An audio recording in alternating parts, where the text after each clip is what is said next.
you need to check out what I've done, graphically speaking. Yeah, well, I can't right now. Oh. Because I need to wait for it to refresh and actually go live. Oh, yes. I suppose. So that's true. So, yes. At least we're live on time this time. Anyone who's joining us, this is our new co-host, Chair. Hi, Chair. He definitely gives us a lot less attitude than Ciaran does. And whilst he's not here, I'm just going to completely slander him. Oh my gosh. Is that revenge so that when he goes back and watches the VOD, okay, like... No, he won't go back and watch the VOD. I know. I know. I know. That's why I was doing that. That's fine. You actually called me Funkmaster. Oh, Jesus Christ. I wondered why you asked me to do that. Yep. Jesus Christ. You know I was joking, by the way. I don't really want that. Jesus. It's only before we start recording. I know. And literally because...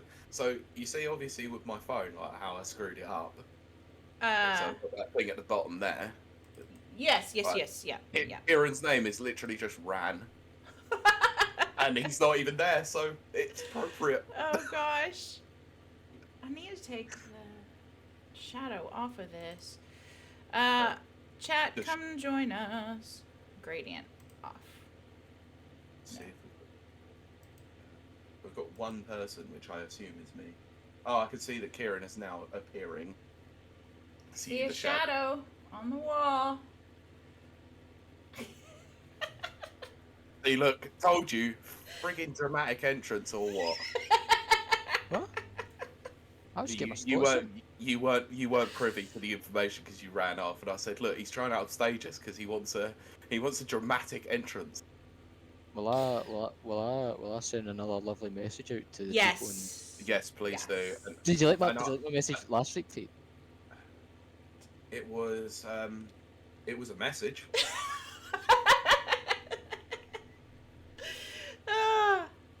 No, it was good. I'm just putting shame there, Ciaran. You did a good job on it, and which is why you're keeping it up. Is he pulling my chain? Am I chained? I don't think I'm stuck here, Pete, am I? You're no. Ciaran Unchained. Once we get onto the podcast, it is the Unchained moment. We are live, by the way. Just I know. Sure everyone knows. Did Kiley... Oh, look there. Did you see that, by the way, Ciaran, in the chat? What? In our chat. What one? What? No, I need to have a look 2 seconds. Just typing this message, Pete. You see? Okay, no worries. I'll go and do the tweet then. I'm quite annoyed. I can't remember how I put that background on that. What do you mean? Thing. Where I put Rapid Reviews Radio, it has a very light background on it. Hey, there's Sophie too. So Brent and Sophie have arrived. Yay! Look at that. You know what? I call it dedication. Oh gosh. See, for you guys get 15 Rapid Reviews tokens. To use in the Rapid Review store for merch. Hey, wait. I forgot I make merch. We could have podcast merch. You know that, right? We could. And I think it would sell for mega bucks.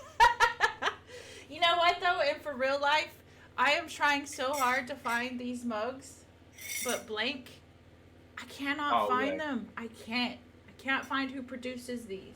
That's annoying. Because I don't want Sports Direct on there. Because I don't think Sports Direct is an ethical company. But no, they're not. 20-ounce mugs. Love it. Oh no, Sophie, I didn't know that. Oh, that sucks so bad. What was it? I can't see that. 3 days of isolation. Hmm? She's in day 3 of isolation. Oh, that's gutting. It's 10 days, right? Is it 10 days? I don't know, because we're different here with everything, apparently. Aw, I know it is.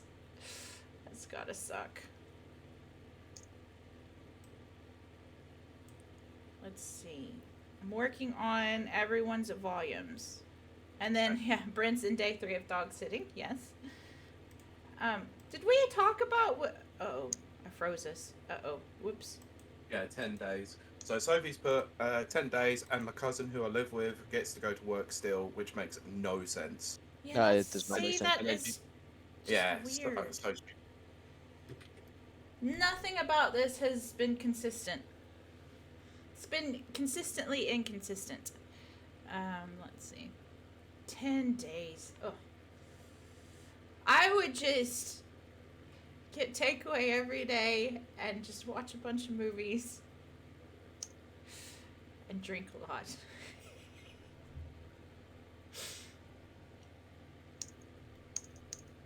I'm just putting tweets out. 2 seconds. Boom shakalaka, there we Oh go. gosh, There's the here we go. Discord one. Yeah. No, listen, right, listen. In the Friday ones, I'll go a bit over the top, but I'll try and keep it professional. Yeah. My Sundays, you see. Our Sunday's There you go. professional. There you go. The tweet is out. Wait. Good one, Pete. Good one. Yeah, I think you were let's gonna like it. I'm gonna leave that then. Let's see. Oh, come on. Where's... Yeah, Ciaran, I don't know if you could see it, but Carly's actually got my name as Funkmaster Flex. Big part. Yeah, Kylie's put my name on the stream as Funkmaster Flex. 2 minutes. Very good. That's a very good professional and succinct one. I know. Actually, I do need to show you something. This will come up into play, obviously, with what do you call it? The actual podcast chat. But I need to find it quickly because it was a really interesting screenshot that I took in the game last night. That is probably one of the best Easter eggs I think I've ever found. That's saying quite a bit.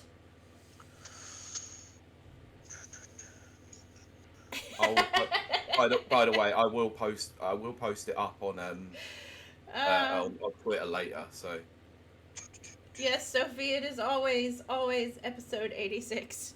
I know, that's why I put that. Yeah, forever.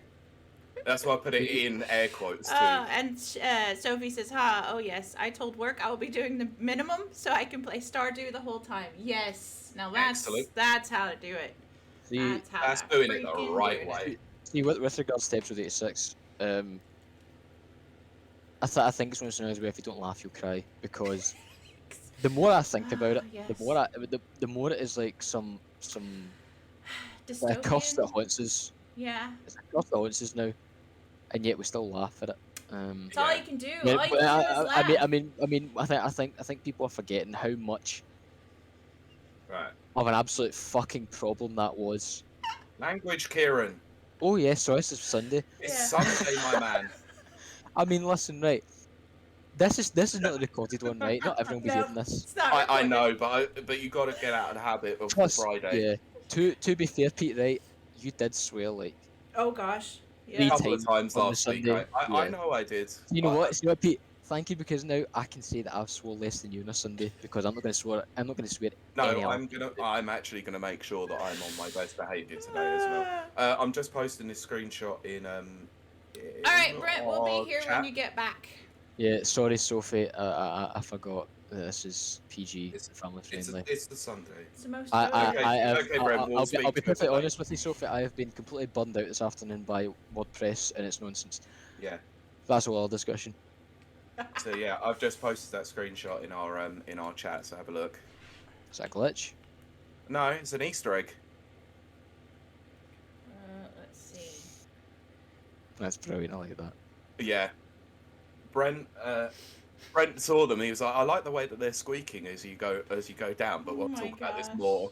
But Yeah, he this didn't is realise not a the fun conversation for our chat.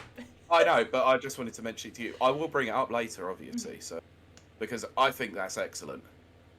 Yeah, absolutely.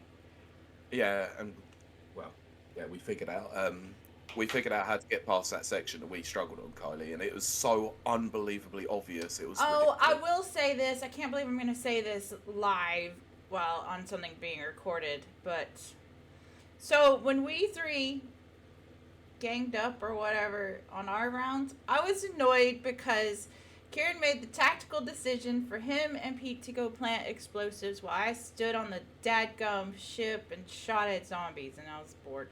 There was a reason behind it. You had less. That health. turned out to be a really good strategy. Yeah, you had less health. We tried. Look, we tried doing that the other way around. You see how I said, "Oh, Kiley, off you go. You go this time playing with Brent and Rob." Yeah. And look what happened. It was a We complete all mess. You know, guys, right? I say we save our lovely stories for Yes, yeah, you're right. Because like, as I said on Friday, right, and I'm going to reiterate it again on thing. I like to think I am the champion of the audio listeners because I like to feel when I speak, I always Oh try my and gosh. refer to them. I always try and get them involved in the Oh my conversation. gosh. So they're in the future. Oh dear. Essentially. I'm gonna vomit. Yeah. No, nice to know that you're the favourite, mainly because you suck up to the audience. I'm just saying, right? Like, no offense to you guys in live chat, right? Okay. We give you a lot of light of day on this podcast We do. when We do. as much as we love hearing from you guys and reading out your comments and taking in your feedback.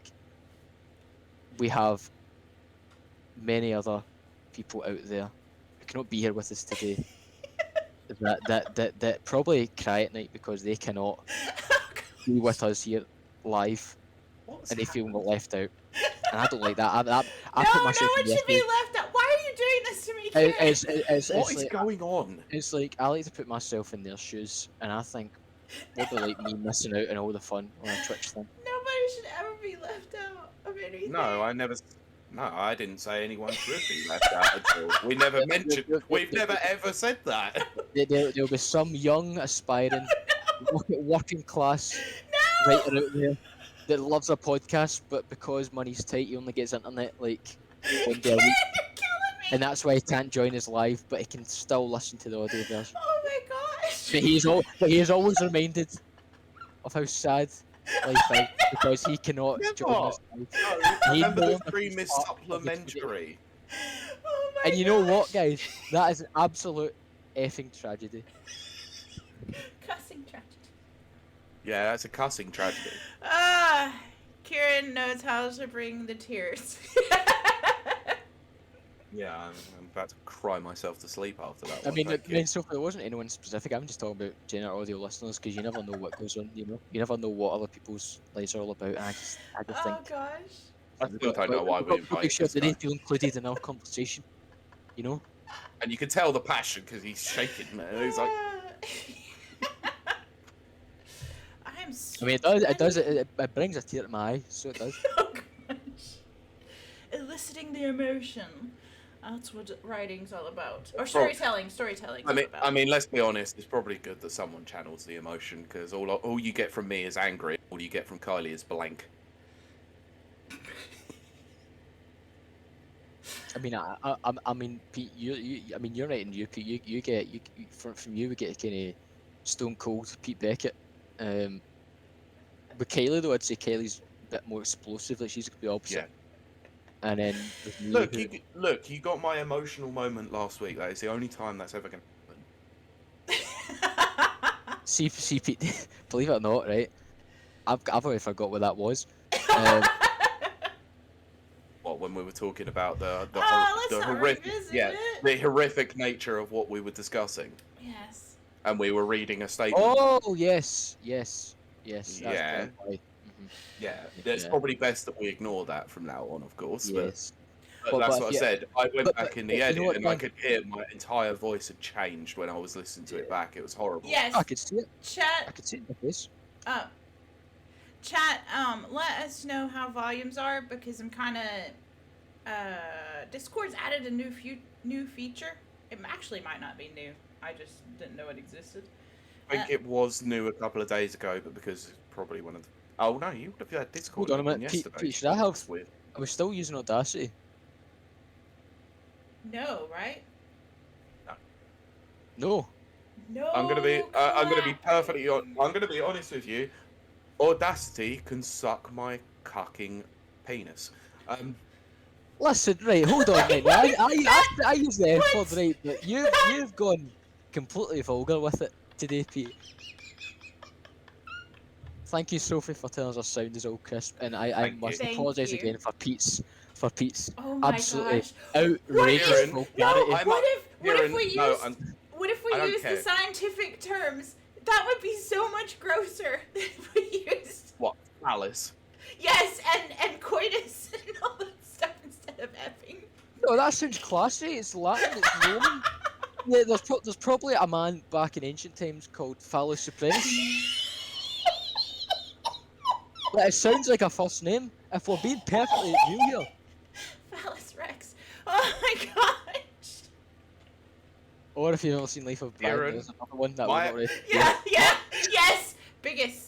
Look, my only excuse on this situation is some responsibility has been taken away from me, and rightly so. So I'm a bit more unhinged than normal.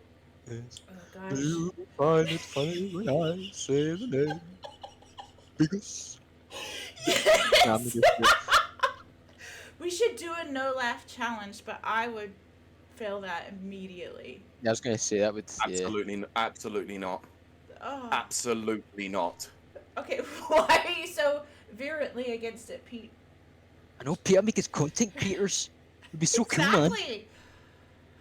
We could raise money for charity. Because, and I'm going to be another situation where I have to be bluntly and specifically honest here, because of that absolute clown that I used to call a friend, did the exact same thing for his podcast. Yeah, but we do it better.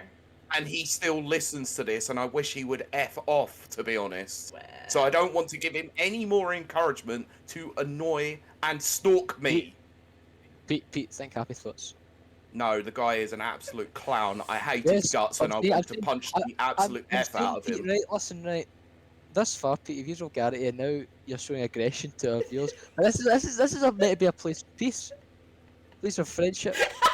So, Pete, No, I'm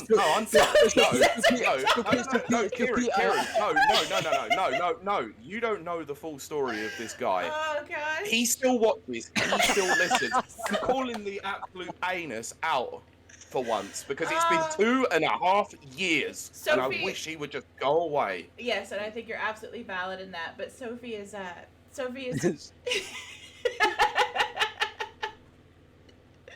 No, I'm not talking about you, Sophie. that's what I'm saying. Sophie is very. No, this is a guy that I once knew for nearly 30 years, was my best friend, and then decided to act like an anus. Yes, it's true. I'm saying Whilst that- I was going through a mental health struggle. You're not being very Funk Master Flex right now, Pete.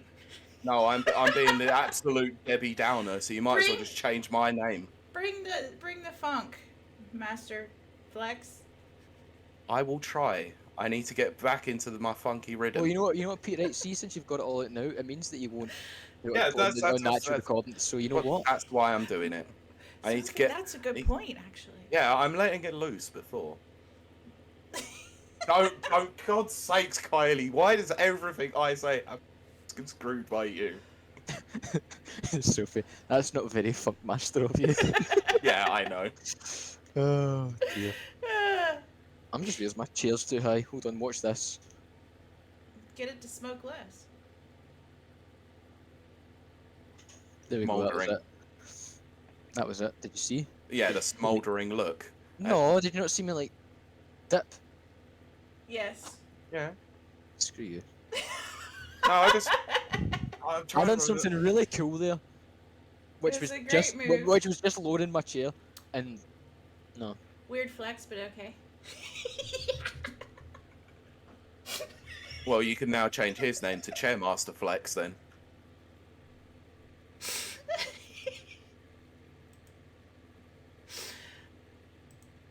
Dead air, gotta love it. Good work. Excellent for audio. I'm just well, I mean, I'm not recording. It's- I No, know. we're not. I We're thought- getting I the know, I sillies thought- out. As they Technically, say. we do not need to speak when we're streaming because we can visually communicate like through mime. But what? Hang on, wait. That's not very accessible with you because what about our blind viewers? I thought you were gonna say, what about our non-psychic viewers? I would have Well- been into that. I mean, you've got a good point, Pete. We could get like some AI to like, I don't know, We I could don't write we could write an alt text later on that can like Oh, read out. because this is Ciaran actively is currently inside a box. He no, cannot- this is actively encouraging Kylie's future of an AI Kylie. This is not on. This is not on. I don't want to encourage the AI Kylie on the podcast. I'd rather have the human one. Ugh, why ever? There's nothing human about me. You keep saying that. Oh my god, you actually have done it as well. Oh man, it's making me do Oh, it. for Yeah. God's No, sake. hold on. Well, you've got it right. It duplicated it. No. Listen. If we're doing, if we're going with the names today, I'm Cash Money Ciaran today. Then Oh my gosh. Okay. Do it. Just do it. I want to be very Cash Money today. Yeah. Well, you've got to be. Cash money. Cash Cash money. Money. Ciaran works. Funk Master Flex works. So, well, Kylie, you need a stupid name now. Well, we will figure that one out later. Hold on. Krakatoa Kiley, because she's explosive. Yeah, it could work. That's okay. Hold on. What was I doing? Oh, Oh, a suggestion. Oh, damn. let's see if I can.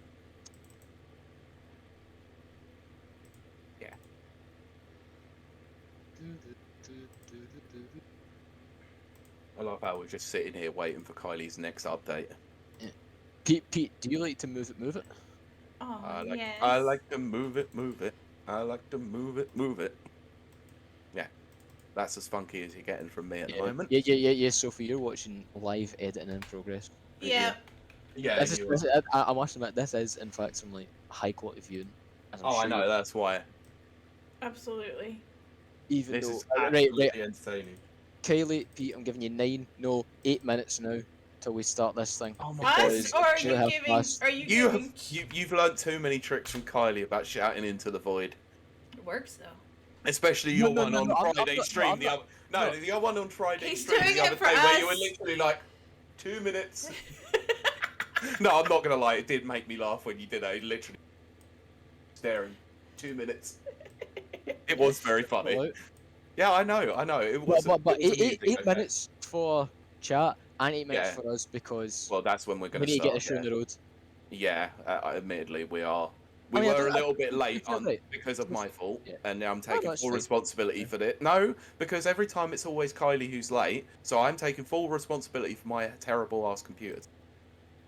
You know what, Pete? That's very Cash Money of you. No, it's very Funk Master Flex of me, you know.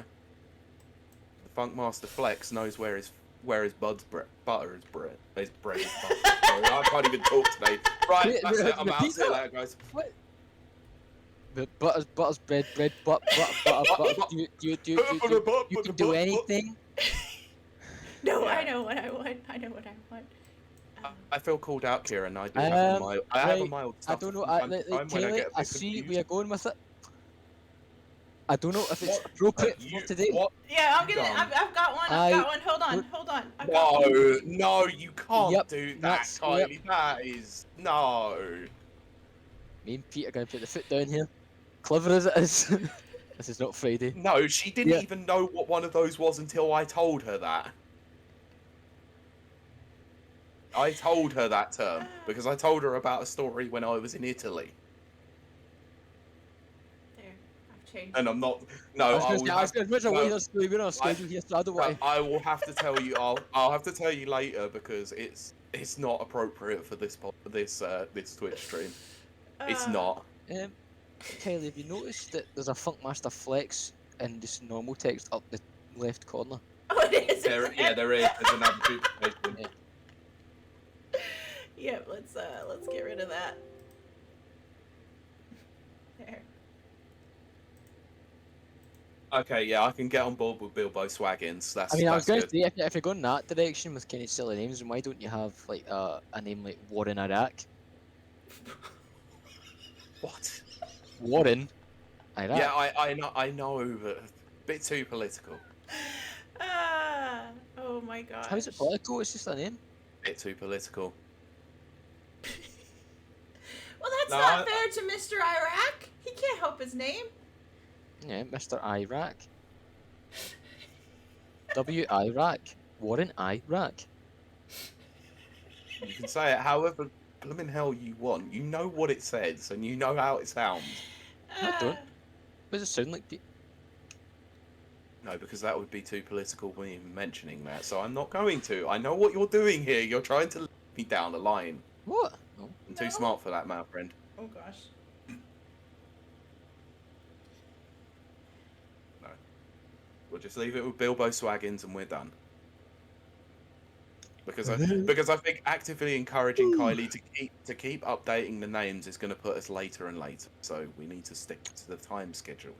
To be fair, today as well, I think today's gonna be a fairly Short one. not normal sized episode. Yeah. If you ask me. Fun size.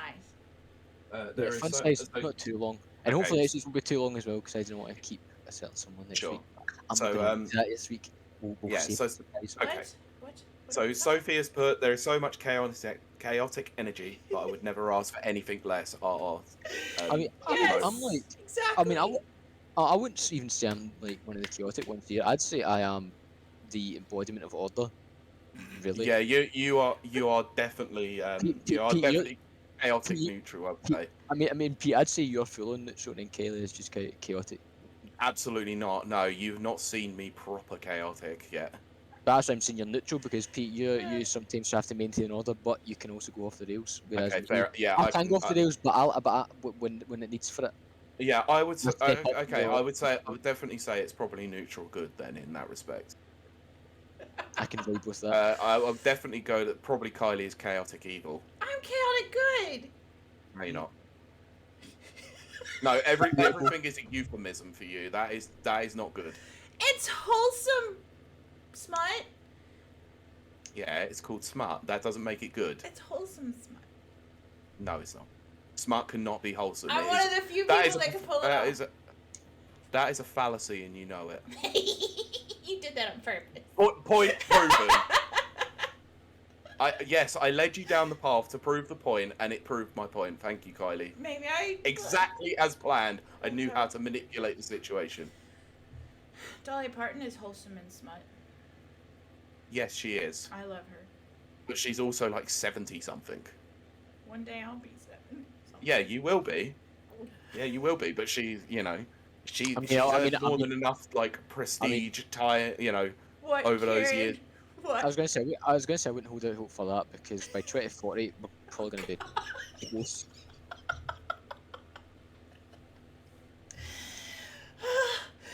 I'm not gonna have a panic attack on screen. Listen, I don't see what's funny about that. The planet's gonna be dead. What's funny? Chat, help me out here. I can tell you what's funny about that. Jeff Bezos for launching off again in his penis rocket. Oh gosh. I think it'd be really funny though because there's I vodka here. don't see him ever reaching Mars or finding a way to live in space in the next 20 years. So like, Hit my teeth. no, that's not good. That was so dumb. That was so dumb. No, people will not live Sorry, on Ciaran. Mars. Sorry, Ciaran. I couldn't concentrate on what you were saying because I was too busy observing the What, person in the middle smacking her And teeth on a plastic you know, bottle. Pete, in the end, it doesn't even matter. So. I will retire to Can Mars. we not quote Link? Can we not quote Linkin Park lyrics, please? I will retire to Mars. An old. I mean, I keep saying that Mars is the red planet, so we should move all the socialists there There you go. and then Oh, keep no. all the capitalists here where they belong. Oh no! I can suddenly see signs saying "Turn Mars blue." Oh gosh, blue wave Yeah. for Mars.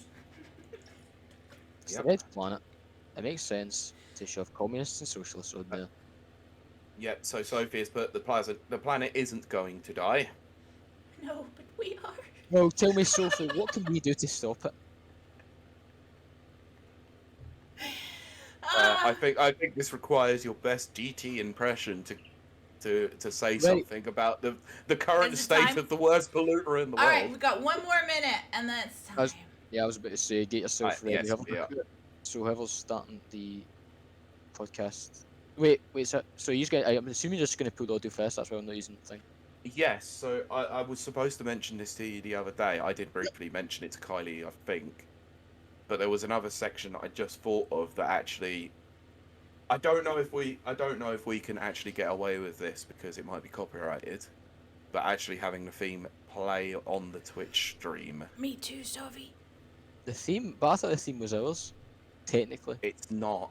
That's the problem. Oh, you can get permission from him. He's cool.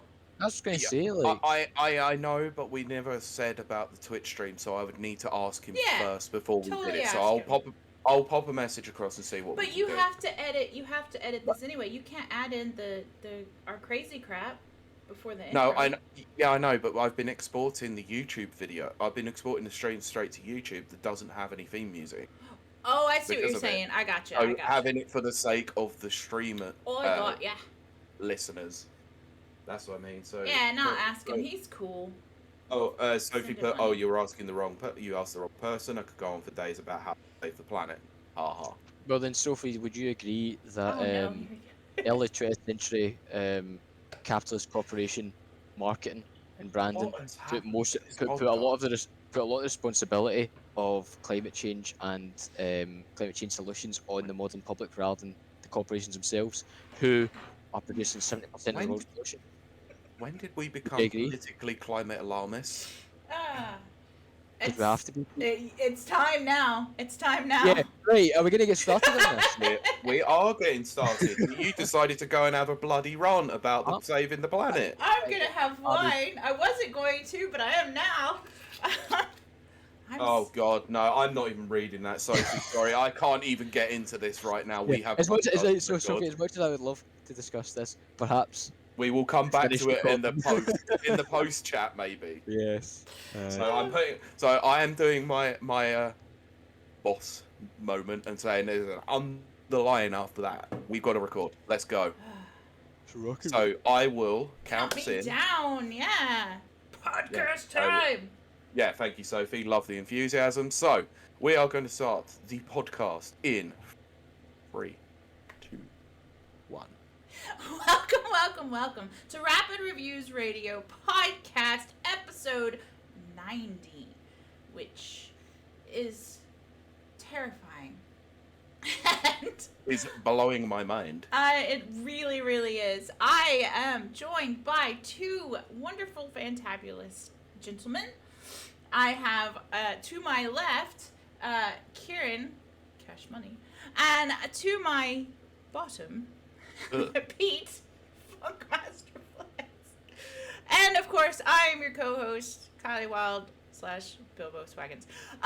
If you want to know what the heck we're even talking about, come join us over at twitch.tv Rapid Reviews, where you can see all of the insanity and chaos as it happens.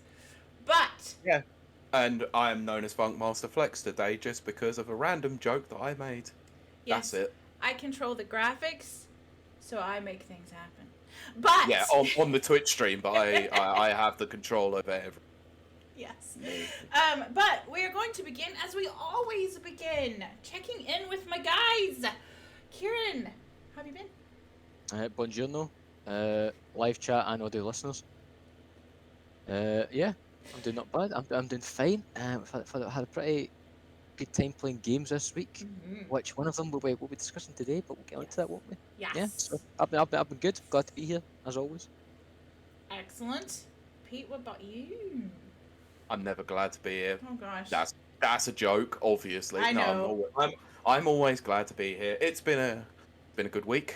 It's been an interesting week. Like you said, lots of games said, lots of games played, and mostly enjoyed. So, most of them are not usual genres I play that much. So it's been a week of branching out. So Very good. we can talk about a bit more of that in a bit. Absolutely. So Kylie, how was your week? My week was great. It was full of game playing, partially with you two, which always is fun and enjoyable. And mostly that. I actually didn't get up too much this week. It's finally started raining here in Northern Ireland, so that's good. Yeah, 'Cause- can we not talk about the rain, because I've wanted to go out the last couple of days and I haven't been able to because it's been so heavy. I mean, I don't see the problem, Pete. When I was coming home last night, at like 11 or something, I was walking in like the rain. Yeah, And it was great. I felt like a movie character. Oh, I that's agree. awesome. I agree, but when you have suede trainers, not a good idea. Don't buy suede. Why would you buy suede? Because I'm an idiot. Never buy suede in the UK. That's a Because I'm idea. an idiot. That's why I went for looks over practicality. No, That's Pete, right, we don't like that pessimistic kind of talk here. You're not an idiot. You're just a genius who just so happened to buy suede for whatever reason. I'm nowhere near a genius, Ciaran. There is no way that I can even say that that's an accurate reflection of who I am. I made a moronic decision then. Sure. An error, a lapse in judgment. A lapse in judgment. No, there because you go. no, That's because very this is not politically sounding. this is not a lapse in judgment because this is now the 3rd year in a row I've done it. Yes. Maybe you just like suede. Maybe it's like I do like maybe suede. That's yeah. the problem, but I forget that I live in a country that mostly rains. You can waterproof suede. You can waterproof it. Yeah, I know you can, but that requires extra effort for me to do that. Oh dear. Oh dear. Oh dear. You really think that I'm going to spend the extra time to waterproof my suede trainers that literally will be ruined in near 3 months? Heavy. Absolutely. Anyway, this conversation is very boring. Let's move on. Welcome to our boring episode. no, this is You asked how my week was, and I've been tormented with suede trainers in water. Not a good idea. No, this is going to be a great episode. We're actually going to be talking about Back for Blood, which we all three... For blood. For blood. Oh, okay. Well, our audio Do you remember what Left 4 Dead Dead used to look like? We're going to talk about that. We are. Are you flipping me off twice? On one hand? Never. Never. Only you flip people off. I do. I love doing that. But... In fact, you even did it in our chat earlier when you got proof wrong by Ciaran. Proof wrong? Don't think so. I think he just made a cheeky remark and I made a cheeky flip off. But we're going to talk about Back for Blood. And for the audio listeners, Pete was holding up 4 fingers. So make of that what you will. Because that's how I lap my whiskey. Not really. Oh gosh. Oh dear. I thought it was this way for whiskey. Well, anyway, yes. It doesn't matter. Well, it's the 2 fingers, obviously, for the measurement, but I'm such a badass. I lap 4. Okay, Ciaran, you were supposed to help manage this. You can't control me. I thought you were the champion. Pete, you can't control me. Pete, how many jellies have you had? None. Be honest. None. But I am loaded with caffeine. Oh gosh. See, audio listeners, what you can't see is Pete's mouth is surrounded by sugar. So he is. I can tell you honestly, he is lying. He got the Xbox donuts from Krispy Kreme. No, I'm not even joking. I really want one of those. Like, oh yeah. I kind of want one too, and I'm not supposed to eat donuts, but I was like, I want one of those. But back to Back for Blood. Hey. So we got the what is it, beta codes? The closed beta. Yeah, the closed the early access Back for Blood beta, which is out this week for anyone that pre-ordered and also just got a code. Right. Yeah, and for anyone that was in the alpha test from December as well. Yep. Yeah. The beta will be open to everyone as of next Thursday through till that following Monday. Yeah, so that's Thursday the 12th to the 16th. Yep. And so we got to play it a little bit. We're going to play it more, and you will be seeing a full, thorough review about it next week. I'd say early impressions rather than early review. impressions. Thoughts in the I'm still getting used to all that, because I have to do a preview of Power Wash Simulator. I don't even know what to call it, so. But I mean, because it's in early access, it technically would be a preview rather than a review. Once it's out of early access, then technically you can review the full. So look for that. Yes, look for that this week. Yeah. So we're gonna dive right into it.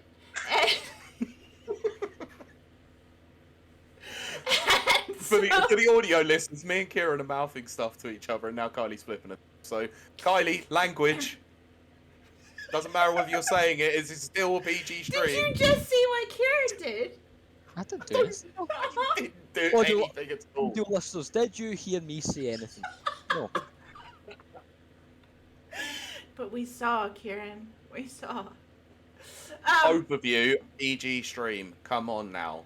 I've already been told, and I did it in the pre-ramble. Let's go. Fighting it so hard. Yeah. So, folks, audio listeners and live chat, and anyone who watches VOD, do expect to see a rapid reviews, early thoughts and impressions on Back 4 Blood from the beta. It should be out in time for the open beta starting. So Well, keep for that. Fingers that is crossed. We're guided. hoping so that it goes live before the I hope it does. the open beta does. Yeah. So we will be sharing some of our thoughts here today with you, obviously, because we've got to play it. We'll like to talk about it, but don't expect everything. Some of that will be in of course. the written version. I do. And probably more cohesive in the written version. It will Yes. be as well, and I will be honest here that I was a very late addition to this.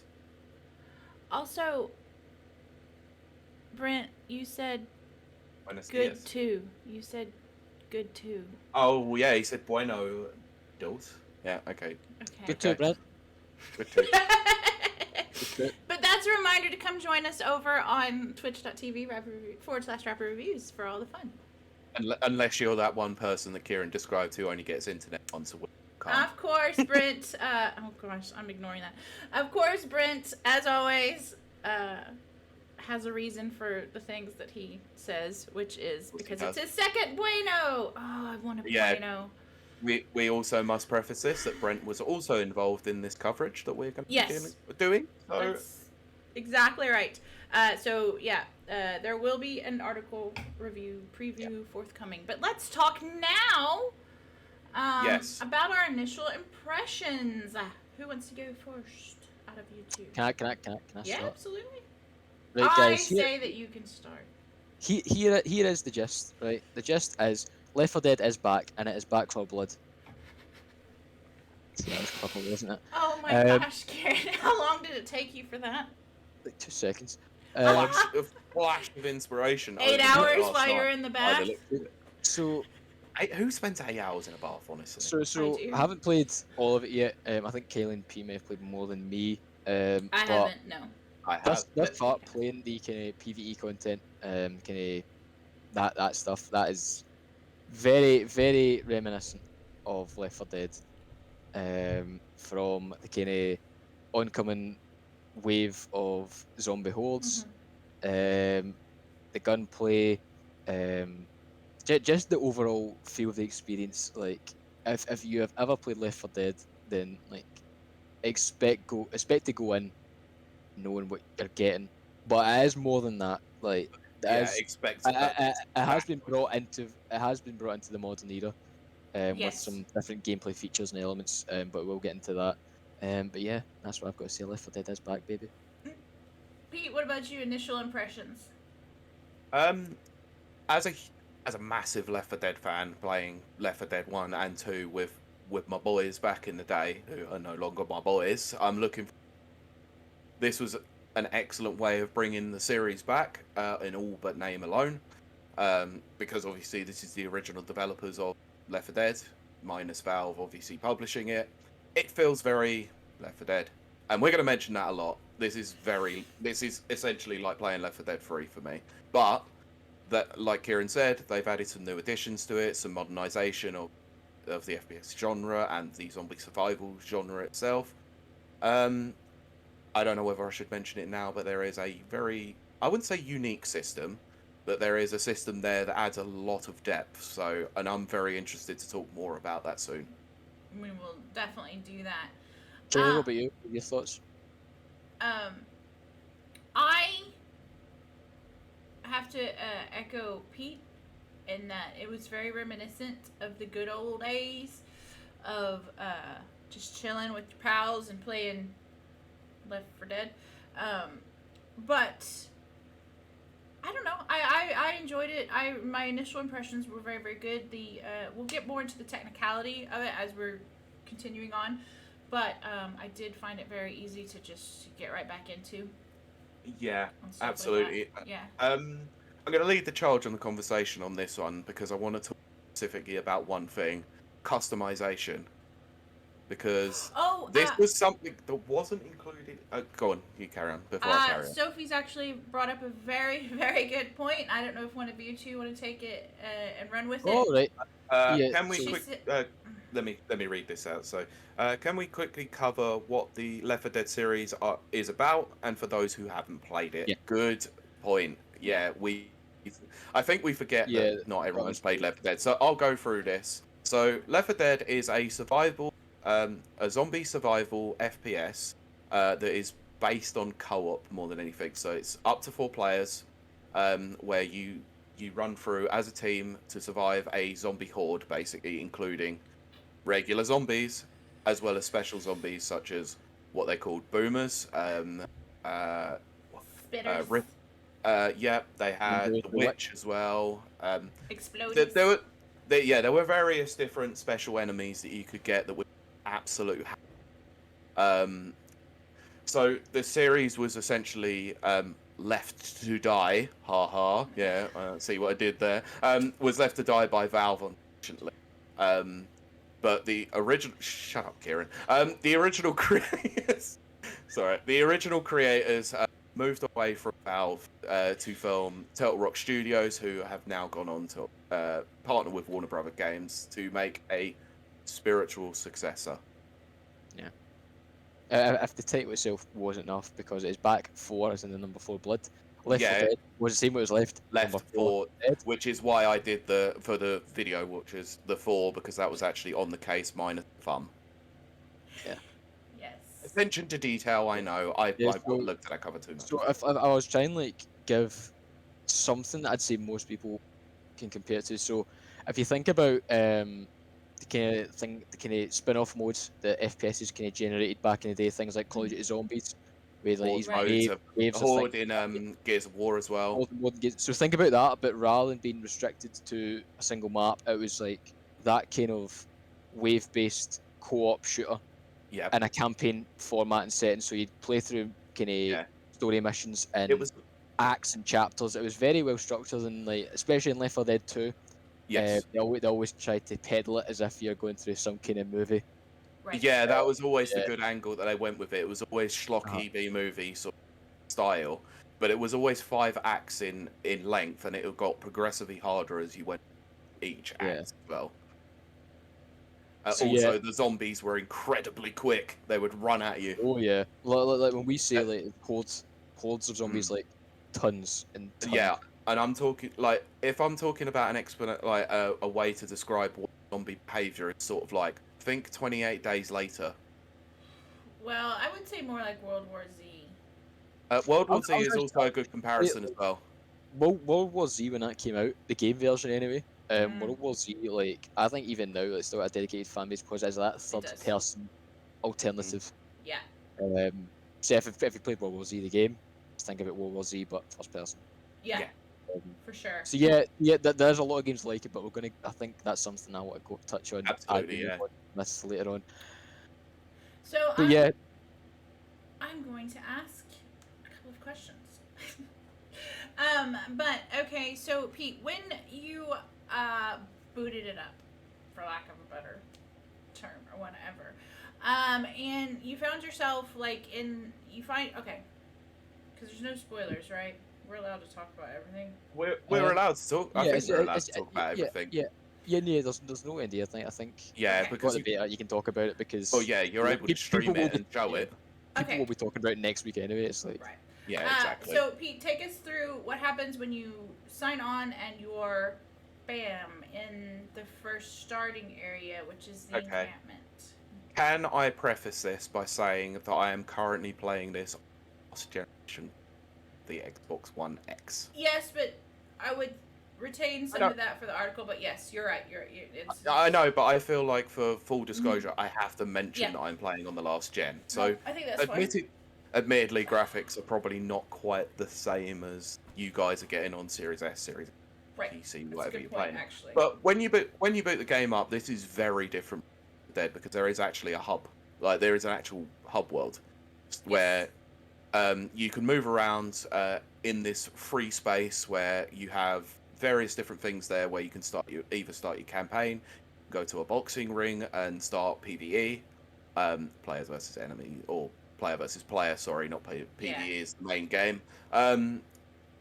You have another set of camps there where you can deal with deck building, as well as what they call supply lines, which is the way that you cards. But then you have the area that we found the most fun in for the first 20 minutes of our session. This is where I The wanted to firing range. go. Yep. The firing range was incredible. Yeah, so, except for, you know, no, we're not. Ciaran kept team killing. yeah, let's no. Yeah. I started it, he finished it. Yeah. So firing range basically it's really good because it lets you It go is out into the firing range. You've got every single gun in the game, every melee weapon in the game, every kind of offensive weapon, which offensive weapons are what they call grenades, molotovs, basically throwable. Also need to state as well that not only is there every weapon in the game, but there is a various level of different weapons, so you can go from common to rare, basically, kind of similar to Fortnite in that.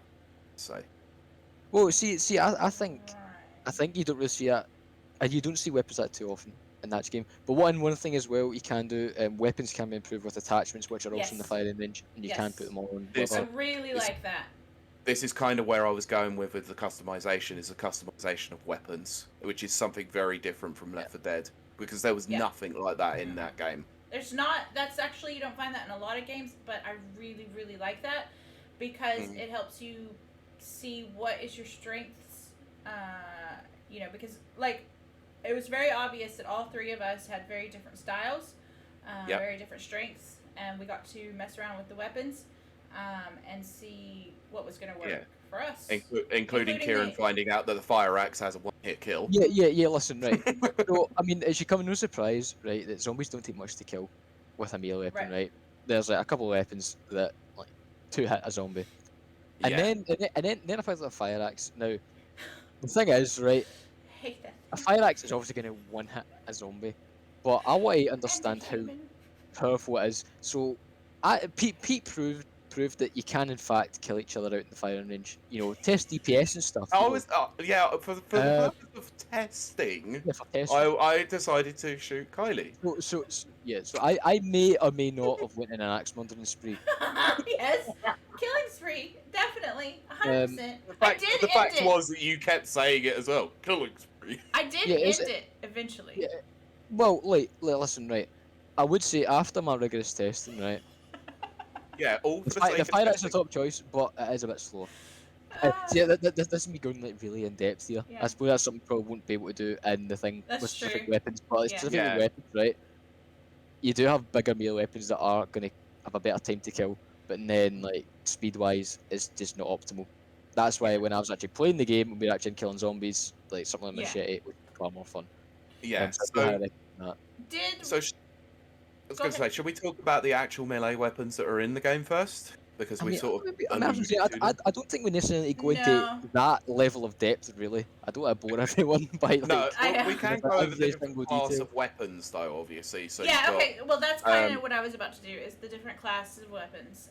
Because they also had training dummies that you could practice your weapons on. Yeah, to which Rachel was like, when I was testing it out first thing on Saturday morning, she was like, what is that metal sound? I was like, zombies, you know, you're supposed to go for the head.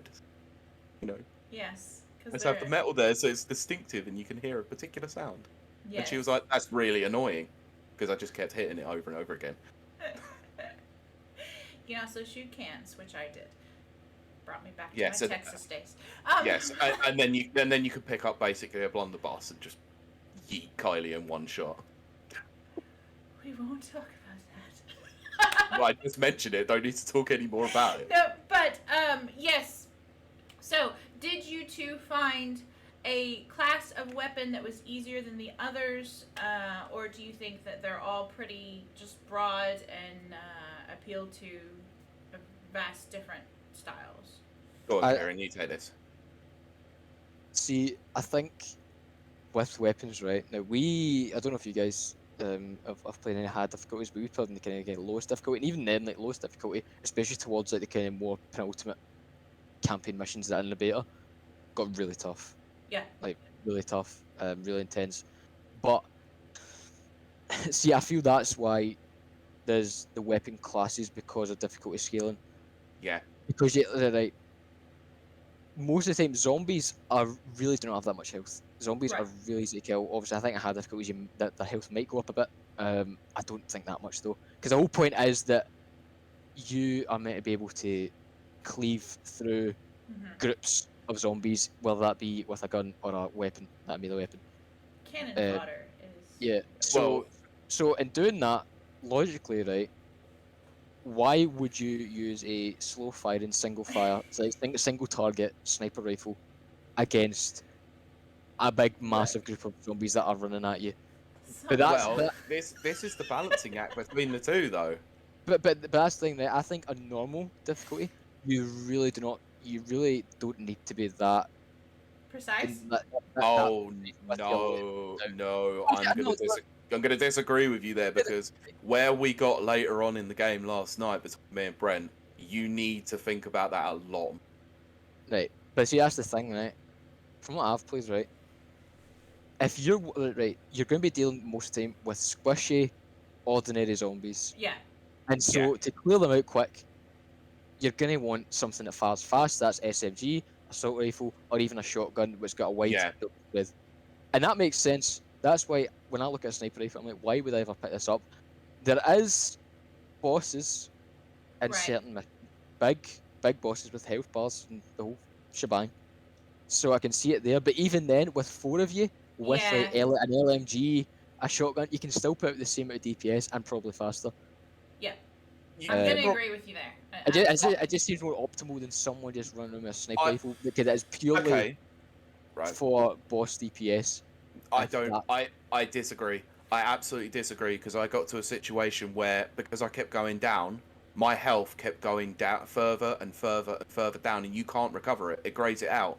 So eventually, we took the stance of, I'm going to try and grab a sniper rifle and go from distance, whereas Brent would stay up top, basically. So in that situation, it really did work. That actually brings up a good point. Being that it is a 4-person team, the strategies that you can come up with are unlimited. Because you can all be tanks, or you can mix it up a bit, and you can have a healer, a medic, with a tank, or I think they call them soldiers on this one. I think they're called cleaners in this. Yeah, but I'm talking about the classes. Okay, yeah, there's like medic, soldier, and then there's 2 other ones. Well, there's no preset class. There is actually. There is. Yeah. There is. You can make builds basically set around this fastest. It's technically not preset though. It's like it's suggestions. It's suggested. Okay. I think we'll get onto that when we're describing what we're talking about, because of course, yeah. It's not to elaborate. There is no class system. There is a way to build a character. Right. Yeah. And I think that's a lot of the joy of it, is the fact that you can build a character or a operator basically in that respect, but it does come by a system or a gameplay system that we will talk about. Yeah, but before we move on to that though, I want to say again back to difficulty, because that's one thing I was discussing. Right, so 1-up from the stand difficulty basically adds friendly fire. I think it's like 35% friendly fire. I thought it was 35% friendly fire. 35% friendly fire. But nonetheless, that will mean that you will need to watch your shots. Yes. And especially again, as I've already stated, in normal mode, things can still be very hectic. So I dread to think what it'll be like in high difficulties. That's where one feature, I think, like I don't think something, I don't know if you guys thought about it much, but I have. The fact that when you aim in, right, your sight line of sight will automatically go to a zombie's head. Yes, it will. Yeah. Right. And that I think that off if you want, I think.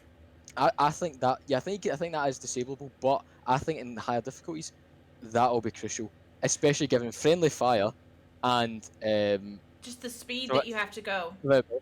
Because you can literally chain it. It's like, say, that's where I can see in high difficulties a single fire weapon coming more in handy, because you aim in, boom, one shot, and then quickly let go of LT, and boom, you're aimed at another head, boom, one shot. And then, so if you can chain that aiming assist together, Yeah. That's what I was I doing think with the that'd be really deagle. important because Cool. one, you're avoiding shooting your own teammates, supposing they need to walk in your line of fire when you're aiming. Well, That Yes. happens so frequently Yes, as well. it does. like as a game that if you can play at high difficulty just casually, you are very skilled. Your team are very well coordinated because things can get really messy really Yeah. quickly. Oh, Like, I think especially when you have the special zombies come in, like there's Oh this gosh. Yeah. big beefy guy that runs at you and he explodes Yeah. and Oh, this yeah, drops of acid that really that damages you and steals it. they're very reminiscent of the boomer enemy from Yeah. Left 4 Dead, which would explode when you've done enough damage, but they would also it would attract more zombies to your position. Yeah.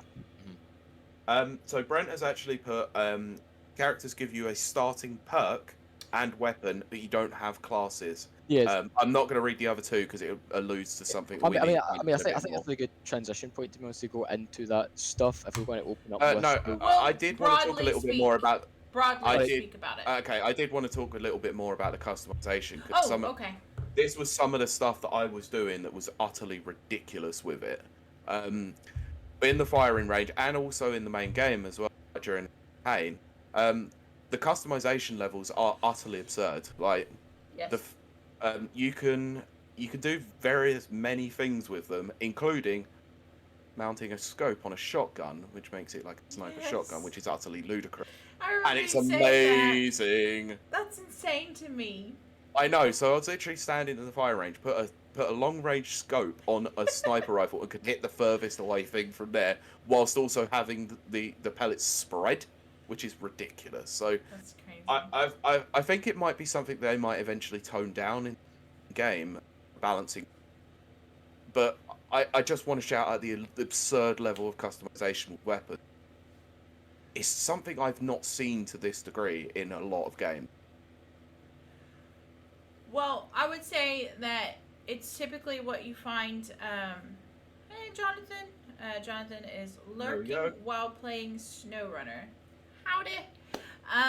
But I think that you typically find this kind of customization in, let's say, RPGs or something like that, where there's a lot of like crafting and stuff where you can, build out your weapon. But this is very much like Borderlands, in that you run across these frick, I can't think of the word, enhancements, and you can compare your stats and stuff like that and see if that's an enhancement you want to pick up or not, or you can just toss it there, which actually feeds into another thing that I thought was very good, a very interesting thing. I don't remember it being in Left 4 Dead. You guys correct me if I'm wrong, but you can purchase perks for the group, and you can purchase extensions for the group. See, I didn't remember it being in that. Don't believe that's in Left 4 Dead 1 or 2. Don't believe it is. I didn't remember it being in there, but in here, like, you can buy the scopes for everyone and just drop them on the floor, or you can, buy someone bandages and just drop them and they can the other good thing was the team perks as well, like team perks. Buying the additional slots so you can carry more than one med kit or bandages or more than one of any assist item. So for reference, the way the actual PvE campaign structure works is you'll be thrown into a certain level that you'll need to run through, and you'll start in a safe house, and in that safe house there's a box that basically can buy attachments, guns, and equipment like bandages, med kits, toolkits, and they're all used for various different things. And then the whole point is you're going level to level via safe house to safe house. Right. So that by the time you're about to start next level, you're starting once again safe house. But there's challenges that you will get occasionally. That if you complete challenges by the end of the level, let's say literally just getting everyone to the end of a level alive, you get credits that you can use in the next level. I really like that system. That is new, or I don't remember it, but I'm pretty sure it's new. It's definitely new. I'm pretty sure in Left 4 Dead, the safe houses were still a thing. but like Right. They it was had more weapons that in there for sure. Oh, yeah. I think it was more that there was just like some weapons and stuff lying Yeah, around. they would just slide them there, and you could basically choose what kind of weapon you wanted. This Right. one, you actually have to Yeah. think about resource management and the fact that Yeah. you have copper, and you can often find But- copper around the map, but you get them for doing various different things across It's weird that they chose different objectives. copper. But I really like that they've added this. Okay, I'll go ahead and delve into it. Card system, but really, what I'm talking about is the challenge and the degradation cards or whatever.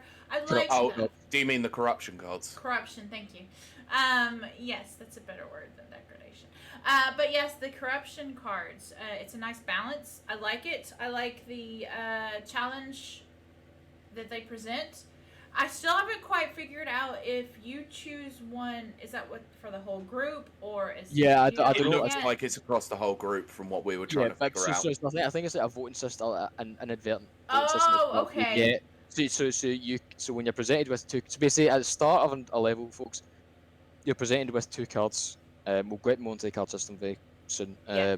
But start level, you get presented with two cards. One is a standard challenge saying like again, get everyone to the end of level alive. Right. Yeah. You'll get this at X amount of copper. If you get less than 3 downs in a level, stuff like that. But then you have the other option of a corruption card, which I think gives you a better reward. It does, but the problem is it adds a certain modifier to the level that does make it more challenging. Exactly. Like, I'm pretty sure the one I saw was zombies do +2 or +3 more damage, which is actually it's surprising that it doesn't sound much, but surprising a lot. It was. It really is, yeah. Considering the volume of zombies coming at you, and the fact that I think on average you're gonna have around about 170, 160 health. Yes. So if three zombies are smacking you at once, all dealing 5 health like per second, it's a lot. Yeah, and it's very often the fact because of the sheer volume of zombies, you're going to get flanked as well. It's like 4 or 5. Yeah. All dealing that extra 5 health every time. Yeah. It gets infuriating. Yeah, not to call out nature, but certain someone was getting hammered on by zombies on a very certain level. Me. And he was not doing very well. Me. And went down a few times. Yeah, you don't want to call me out, but I'm willing to call myself. Yes, But I actually said this before we started recording, but it's always good to have someone in your team that's good at strategy, because some of us are a bit, oh my god. some of us are a bit insolent and rebellious and don't understand things, and maybe a certain someone has a good idea and another certain someone is like, that's not fair, I'm bored, and why are you making me stand here and shoot these zombies? And then you find out you passed the level and everyone's alive. But yeah, Ciaran had a good idea and Kiley didn't like standing at the end of a boat. Yeah. But then we survived. Basically, right, there are very, very few scenarios in the game where going off on your own is advised. Right. Especially in high difficulties, it is very much a team. Yeah. It is. It is. Yeah. The fact that it is, like, even if you are playing solo, right? Say you somehow end up going to a game solo, you're still going to have 3 AI teammates because team play and co-op play is crucial to. Yeah, you can't play it on your own. It's impossible. I will say, like, I'm the type of person. Not that I'm not a team player. I'm absolutely a team player. But I get curious and I like to go off on my own and blah blah blah. That was not beneficial. That didn't benefit it absolutely was anyone. not. But it took a couple of levels for me to finally clock, to that. It is absolutely a co-op team game. Yeah, especially if you're, for example, I'll give an example from our game, where 3 of us are at the door to the safe house to finish the level, and someone is still at the back being swarmed by a horde who have literally encircled this said person, which means there's multiple zombies beating on them at once, right? Which is not good for their survivability. Right. So yeah. And then you have to go and revive anyone that's. And then and then focus our team to come. And in. then you can finish levels with not everyone getting to the end. Of course. Yes. It can be done. Yeah, and then you have situations like Brent Right. having to plant both bombs and die in explosions, like he said. And I won't lie. I mean, right, listen, that's more heroic, right? That's very heroic. No, That's no, so no. Well, It's, no, it it's was- because Kylie screwed the pooch on this one. That's why. Because I was like, literally, I'm sorry, listeners and watchers, but literally, I was like, Ciaran made me stand on the boat last time. I don't want to stand on the boat and shoot zombies. And so I went and tried to help. And all I did was... And got lost, I had to make it like I worse. did with you, Ciaran. I made it way worse. And so And you remember the kind of stick that I got from Kylie by getting lost? Yeah. She proved the point. It is hard. It is very easy to get lost on that boat. Yes, so Brent had to heroically try and plant both bombs, and then I died in ended it. up, I ended up being the only survivor at the end. You know, Brent, you're a hero. As much as these people are laughing at you, you're a hero, so. No, I'm not laughing at it. I'm I'm actually laughing at saying it. it was the most heroic thing that I think he's ever done. Yep, he sacrificed himself It so was that awesome. I may live. Yeah, I mean, that's something I want to touch on as well. Like, much like Left 4 Dead 2 stuff, it is very cinematic. It is, it is. The campaign stuff. Obviously, we've only got a small taste of the story stuff because we don't want to give it all away. Right. But imagine, like, there'll be really fun kind of penultimate missions and Oh, final yeah. missions in each chapter that is really good. That's- There's even one that isn't left. It was like the second mission in the beta, like with the big thing. You know what I'm talking about? That was very Yeah. cinematic and very. Oh yeah, for sure. Yeah. There are a few more moments like that later on in the campaign, Yeah. because that was the thing about Left 4 Dead, is that it was always a 5-act campaign. This wasn't. This looks like it's 8 acts. Oh, it But see, was that thing massive. long. That's the thing though. I don't know if that's because they've maybe taken a part of another one and just put it in here just to give people more to do in the beta. Right, It's right. very instead of- possible, yeah. That Because, it's, Yeah. because from the bit I saw, it seems like the tone and setting changed quite drastically once you go from that first bit. It does. Yeah, it does. it really does, but it So does that's still my- feel like cohesively part of the same campaign mission, though. Did either of y'all actually follow the story? Because I did not. Yeah. Kind of. It's that's the thing, right? That's one thing to emphasize as well. I don't think story is like like Sorry, the game. Fred, just what I'm saying. Yeah, it's like I think Left 4 Dead and especially Back 4 Blood are the same in the sense of that story isn't It's minimal. overly critical to the experience, right? Right. There is a narrative. There is I think it's more emphasis on the world rather than a straight narrative. So Yeah. the world they've created is interesting. I'll say that it is very there's reflections of kind of things that have happened and stuff in the Sure. world and safe houses, much like Left 4 Dead. The story only goes to the extent of here's the objectives of each act/chapter Right. that will progress, and I do think there is going to be some kind of bigger narrative when the full game comes out. I do agree. Yes. But that's right. thus far, it still feels very much like Left 4 Dead, where story isn't critical. It's there, but in terms of actual storytelling perspective, it's more rooted in the world, what you can see around you, and the maps. It's all rooted in the setting. It seems like the story at the moment, because this might change in the full game, is all delivered through dialogue in the Yes. actual missions themselves. That's kind of what I was touching on, is that I was so watching my 6 Which that, seems to infuriate Ciaran to say. Clock faces are not your thing, my friend. but all the dialogue that was going on just went whoosh, because I was like, Yeah. so I miss a lot of the story beats, but I think it's pretty straightforward. But I think you've just kind of summed up there. Like, you're that busy enjoying shooting Oh, up the yeah. undead that like it doesn't really matter because you're having fun time anyway. Oh Yeah, yeah. but that's why I think possibly some of that might change. They might have a cinematic going into the campaign to sort of explain something. They might. Well, I'm not saying they will. I mean, right? If you saw the launch/cinematic trailer, like you'll know how the zombie outbreak started and stuff because they explain that in the trailer. Mhm. It's actually an interesting one. It's This but, kinda... No, go ahead, finish, Ciaran. I mean Okay.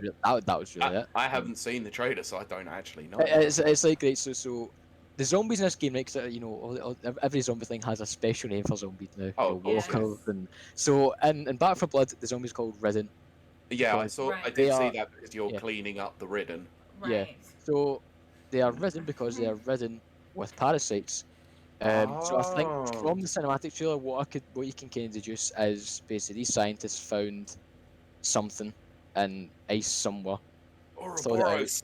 grew it, and basically this little worm parasite It, infects a It's guy, like and then 28 days like later. it's Ouroboros from Resident Evil yeah. 5. So basically, it's these parasites, these strange worms that have turned everyone infected, which also gives a better explanation of why you have mutated zombies like spitters and Right. the big massive Triggers. exploder boy things. Ogres. Whereas Left 4 Dead, it's kind of weird that there was like Hmm. special zombies I because then never they It didn't was look understood like very the odd, witch. yeah. I never understood the witch. wait in yeah ever. yeah so but at least in this like there is actually context and everything kind of does work because it's these special worm parasite things. You've got normal zombies but then they can mutate some zombies to become Yeah, bigger ones and do certain things. sure. So that's what I like about this compared to Left 4 Dead as well. It makes a lot more sense in I would terms of the agree with origin. that. I would agree with One, that. It's a very, very minor thing that probably yeah, not. It's nothing that people should really care about. I don't think, but yeah. like, No, no. I just think it's nice anyway. Yeah, but that's what I mean. That, What I that was sort they've of put an going. effort into making everything. I've got a philosophical question after you're done, Pete. Go ahead. Yeah, so what I was just mentioning, obviously, is about possibly having like an opening and closing cinematic each I definitely think campaign. it will. Maybe sort of explains where they've been before and how they've got to the point where they are. Not actually talking how the outbreak occurs, but actually, how the cinematic angle of Dead, where you would have these little things that happen at the end of a campaign, similar in that respect. I think the game will have that. I'm being perfectly honest. do. Yeah, Yeah. but I thought think it they'll was be a that. bit more fleshed out than they will on that it was on Dead. Definitely. I think they Mm. probably. That's kind of modernizing it. Yeah. Because games pretty much have a cinematic, like, you have to. But I want to ask you two. So, zombie games. We're going on like 20 years now. Are we going to keep seeing zombie games? Or do you think we're going to get anything different? Have they become, stagnant? I think this is the best. I think when it comes to zombie games, this is the best format for it. Like that, Mm-hmm. almost the game. This kind of holds kind of style because you've got something like The Last of Us, which the zombies in that are very interesting in how they come about. Again, if we're talking Yeah. about like, Mhm. but I think with Last of Us, it's not. It's more a post-apocalyptic game than it is a zombie game. I would agree Yeah. with that.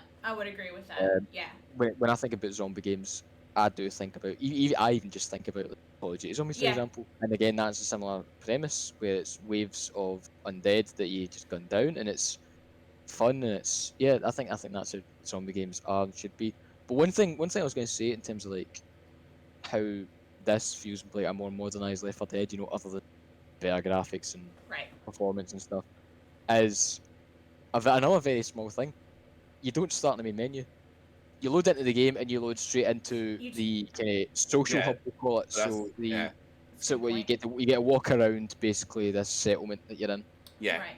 And there's no main menu. Whereas Left 4 Dead, you always launched everything from the main menu, as Right. was the case with a lot of games back in the 2000s and early Yep. 2010s. That's very true.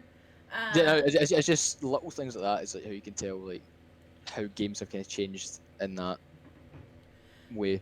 yeah. Because that was very different in terms of Left 4 Dead. It was like you booted in on a main menu and then you chose your campaign and Yeah. did all of this. Whereas it's- this one, it feels like a more fluid experience in that respect. Yeah. It's not something I expected from this, and that's probably why it caught me so off guard. But I like it. And and the whole point. I think the whole point of the hub is because there's new systems here that weren't Left 4 Dead, which we get into that now before we forget. Well, Yes. yeah, Let's do that. we'll get into now. that in a moment. Oh, okay. Do you have something to say about zombies, Pete? Yes, because zombie games, zombie media of any freaking style to me now. It's so boring. I've had enough of it, to be honest. you know, once you've had 11 seasons of Dead, you've had God knows everything I to didn't know do that with show was zombies. still on, by the way. I just saw that. Which is Yeah, ridiculous. it's in its final season, I believe. But Thank geez, God. that's what I mean. It's like there is an oversaturation with anything zombie, and this is to the detriment of obviously Hollywood and video game creators that they just jumped on a marketable aspect. Or do But you this, think they're easy, non-offensive enemies? absolutely, it's very easy to do a zombie game, let's say, but there's a difference between making a zombie game and good zombie game, which That's is true. exactly what I Left 4 agree with Dead that. was all about for me. It was just a good, enjoyable experience. That the zombies were quite ineffectual in respects to it. It was more about having fun with your mates and getting a squad together. Yes. That was, and this is the point of what we're trying to raise. Is this is like about, you know, remakes, remasters, and spiritual successors. Now, the big difference with this is a spiritual successor made created, not usually what a spiritual successor would be. Oh Yeah. yeah, we were going Well, to talk yeah. about that. Yeah, weren't yeah. we? Yeah, We'll but talk about I don't think we'll gonna go wrap into up. that proper. Yeah, yeah. Well, I mean, I think we'll wrap up Back for Blood stuff first, and then like Okay. go into that discussion. Yeah, I just wanted to preface that this is Yeah. by mere technicality a spiritual successor. Well, let me ask you this, and then we'll wrap up. Because that'll give us an hour of talking about Back 4 Blood. We do need to talk about the deck building. Do we? Yeah, I mean, I'd say It's it a- meant if we're given an overview of I would we've do experienced. it as an overview. I wouldn't. Yeah, go we're into... not going to go into depth. Yeah, because so again, guys, we're not going to give you absolutely everything here. We're going to be a little more There depth. is in an certain things. article coming, a review. Yeah, Yeah. we are going to share our thoughts in a written format, which will be coming out very soon, hopefully. Yes. Hopefully in time for you guys getting access to it. But Mm-hmm. basically, one big thing that I personally find quite strange, I'm a bit 50-50 on it, is there is a extra layer of customization when it comes to character builds. And Kiley and Pete kind of touched on this earlier with classes and stuff. It's not really classes, but you go into games with a deck. Yeah. Right. And this deck is filled with certain cards, which are basically perks. So things like melee kills grant you 2 health per kill. Stuff like that was really useful if you're really good melee. You can change your bash into a knife, which That was does more damage. Probably one of the more useful perks that I found in There the game. was For you. another one as well. I think is this other one that's basically a cream. So basically, whenever you use medical supplies, it gives more health.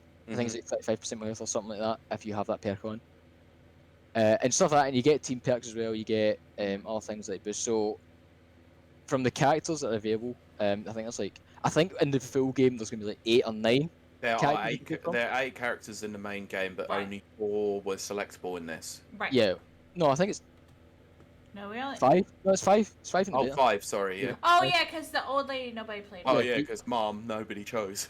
Yeah, my yeah, God. so there's 5 characters in the beta, but basically every character also brings their own special Right. ability to the team. So, for example, Hoffman, he brings, I think it's like 10% ammo capacity or something like that. Something like that. Yeah. Something like that, yeah. Someone else brings more health. I think someone brings more stamina. Stuff like that. So very like small increases to like team stats. essentially. Yeah, and their starting weapon is usually different as well. Yeah, their starting weapon often relates Right. to kind of. So I think a starting weapon often relates to how they maybe should play it. But there's no one way to play a character. That's the point we're getting at here. Right. Because you'll start out with a kind of starter deck, but then you can unlock cards by getting supply points, which you get by complete missions, etc., etc. And the more cards you Yeah. unlock, the more access to new cards you get. Yeah. As Pete found playing more of the beta and unlocking them. So basically, you get really interesting cards and perks that really allow you to really focus on a specific type of role you want to fulfill in your team, Mhm. which I'm going to read it again, is probably far more useful in high difficulties where team play is far more encouraged. Because I would honestly say if it seems already like a game that is you're good to just jump in with friends and have some casual fun. Right. On normal difficulty, it seems very easy going. Yeah. As much as really fun, big epic missions Uh-huh. as well. it's still a whole ton of fun, and that everyone can do it. Yep. But Okay. right, but what do we call it? I mean, in terms of skill, Pete, in terms of FPS skill, you can jump in and just shoot up zombies. Is what I mean. I by that. wasn't going to mention that. I wanted to bring up something else before we decided to wrap all of this up to do with. All right, Blood. I'll just go and finish this up. You carry on. Yeah. So yeah, the card system's interesting. So, but the problem is, right, you can have a full deck of all these cards you've chosen, but at the start of each level, you're only allowed to activate one. Now that does carry over to the next level, and then you can pick another one for that level. I like that. But it's that way. It's randomized. So Yeah. I don't unless you are playing like a full-on lengthy mission. You're not going to be able to put on like every card you maybe want to, especially because it's randomized what ones it draws for you at the start of each level. Yeah. But I suppose though, if there is, I don't know how many cards are actually in the game. That's the thing. Oh yeah, we looked at that. Yeah, because if there is a ton of cards, for example, relating to healing and reviving and stuff, then I suppose it doesn't really matter how randomized it is, because you're always going to get a card that will be useful. No. Right. And build that character that way. What it looked like to me and Brent, when we were looking through, once Kiley had decided to nope out for the night, which is fine. That was absolutely. We've been playing for a long time at this point, so we decided to sit down and have a look through all the decks. There are up to 16 pages worth of cards with, I think, about 10 per page. So there's a huge amount. But not only that, it looks like that you get various different levels of cards. Have like a level 1, level 3 stuff. Some of them are based on individual, based on team aspect. So there's going to be a lot of interesting customization in terms of the deck. And this is what we were talking about last night between me and Brent. Is it feels very reminiscent of deck building games like Magic the Gathering for that reason. Oh, definitely, yeah. So sure. I thought it was a really interesting angle. I've never really been into deck building, but I could get into deck building in this particular game. I just think it's something that really adds a nice new unique dimension to gameplay. Absolutely, yeah. It's again, I don't think it's necessarily too important in low difficulty, but in high difficulty, I think especially it is crucial. Yeah, that was the things just mentioning quickly. You said about the cards that you get. So you start out each round by having one card, and starter card is set basically, regardless, because you have to start with it, and then you can choose another card each round, basically, to assist with your journey. Yep, it reminds me a lot of the Mithra. I can't remember. What? Sorry. You know, in Final Fantasy VII. Oh, what you mean the materia system? Materia, that's the word. Yeah, it was very reminiscent of that. How customization, like how customizable it was to build a particular character using the various materia. Yep. Yeah, I agree. I didn't liken it to that, but I can going with that one. Right. So, I mean, if anyone is like kind of intimidated by it being cards, for some reason, I don't know why, that always puts me off, because even in New Vegas, they have like card games and stuff, and I'm just like, nope. No, so Brent's corrected me. He said 16 pages of 8 cards. Right. So yeah, there's but see that's the thing. Do you really think they include every single card in the game in the beta though? Because that's what I'm saying. Oh, like, I don't think so. I think there's more. I think they did. I think they did. But see, as we'll need to mention as well, out on missions, you can come across little containers that contain. I think cards that you can't actually get in a deck, but you can pick up out on a mission. Right. They basically give a certain buff to the team. Yeah. But it does cost a lot of copper, mind you. So if you come across it, if you don't have enough copper, you can't buy it. But there is like cool little cards you can find around levels. And the fact is, it's not like you can go into it and go, oh, I didn't like the card that I got given, I'll go and do another one. No, you're one attempt at it if you find it in the map. Yeah. So I like to think that a really fun build would be, if there's a lot of cards relating to melee, being able to just like only use melee would be so fun. Because I mean, I was doing it yesterday most of the time because of the stuff I had on. What I've found in a lot of games, at least with the perk system, very similar to this, is that if you start out with a melee character, usually they're the weakest when you start, but by the time you're done, they're the strongest in the entire game. if you just stick with it. Sure. So probably the same as this. Yeah. Brent has also corrected and said, no, you can only unlock about 20 of them now, the starting 10 or so. But the fact that they're all there in the beta so you can have a look at them, good. But we did discover, obviously, based on the fact that there is a season pass for this, more cards will come, more DLC campaigns are coming, stuff like that. Customization, I'm sure. 100%. Can we just very, very, very briefly touch on one very key aspect in terms of this game? Because it's not surprising. So, I know, surprisingly, we haven't mentioned it, considering that it's part of the infrastructure. The netcode. Oh, right, Pete, that's your kind of wheelhouse. Yeah. You go for that. Okay, so bearing in mind that most of this game is online based, like you're gonna have to obviously run into real people.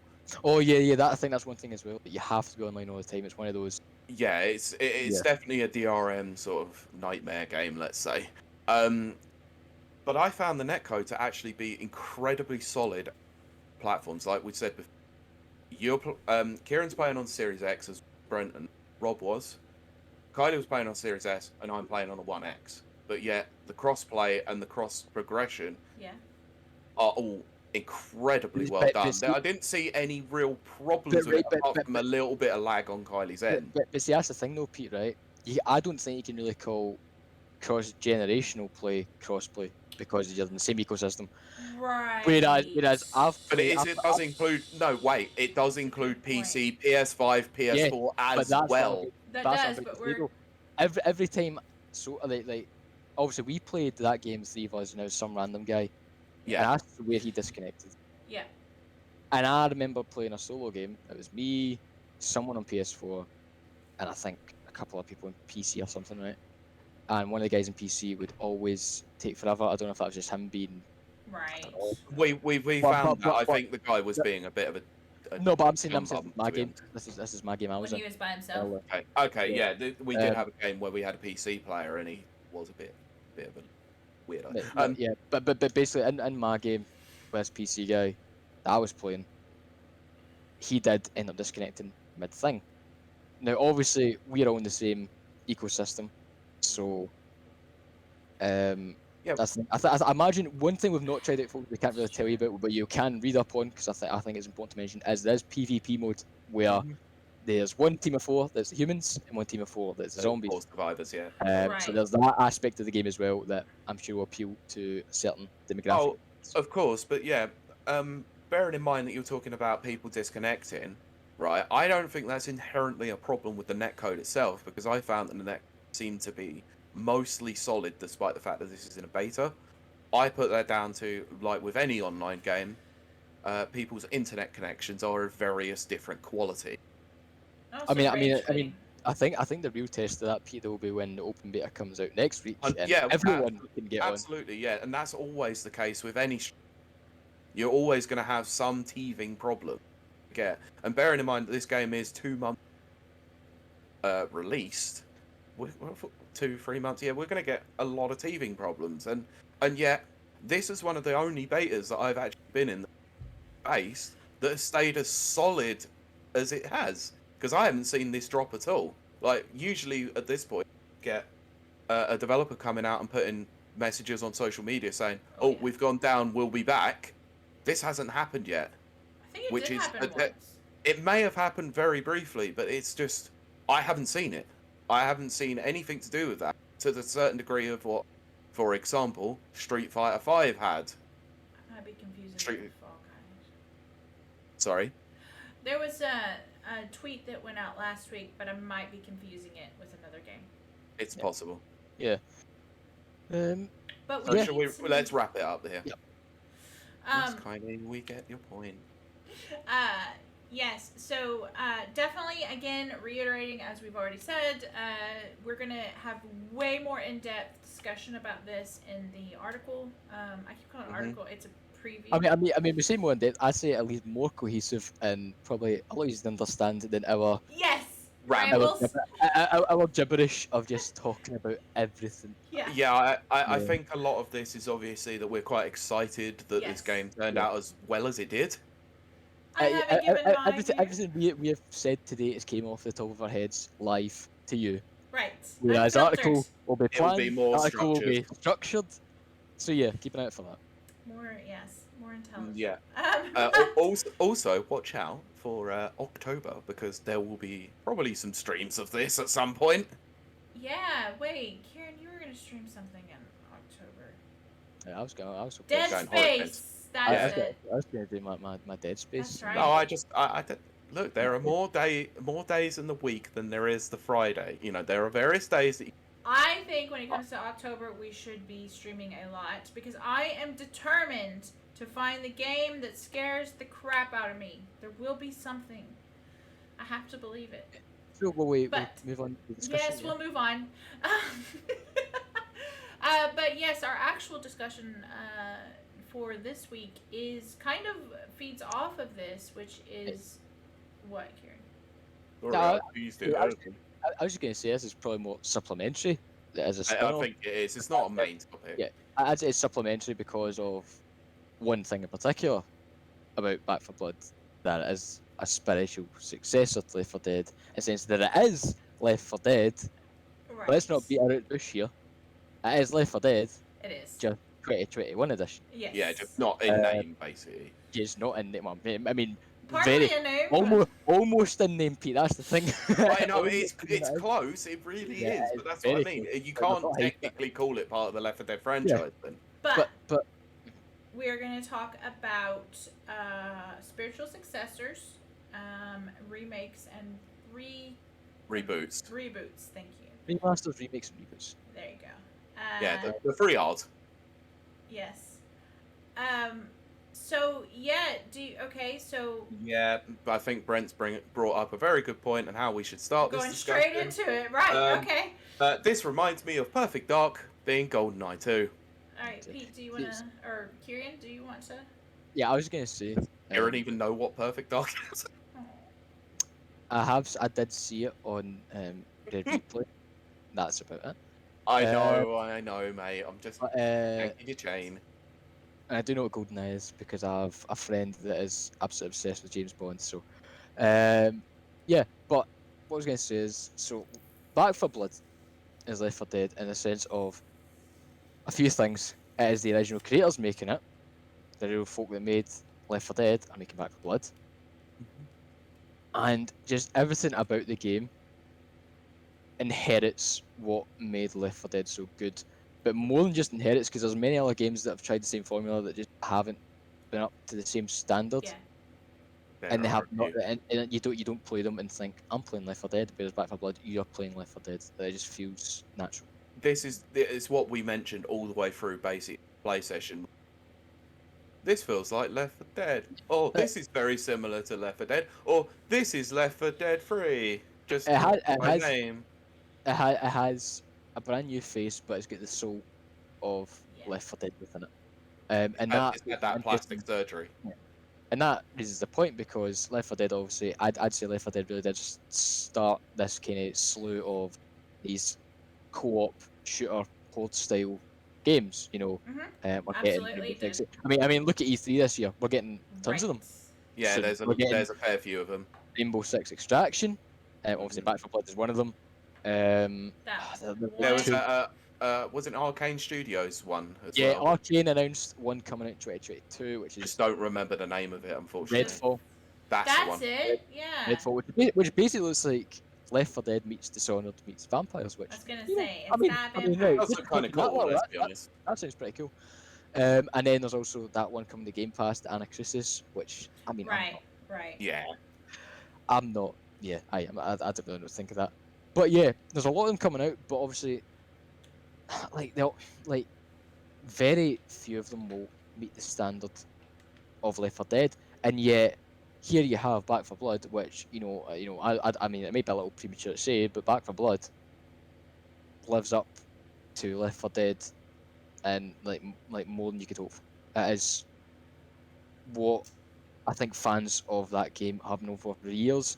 And I do think it boils down to it being a spiritual successor and staying true to that original vision. You know, maybe even to a fault, because it is, again, almost identical Yeah. in almost every way. But then that got us talking about, you know, what's better, a remake of a franchise, reboot a franchise, a remaster franchise, or a game that might not be in the same franchise but has the same soul of the game it's based on.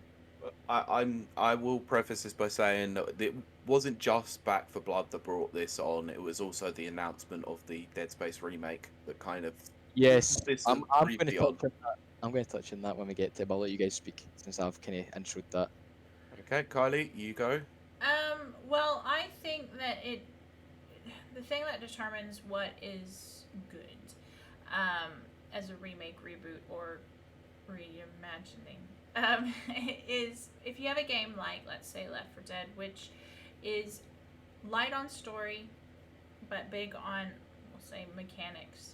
I think you can do a whole I'm going to say reimagining. I don't know what to call it, but it's essentially what they've done with Back 4 Blood, because they didn't have to stick to lore.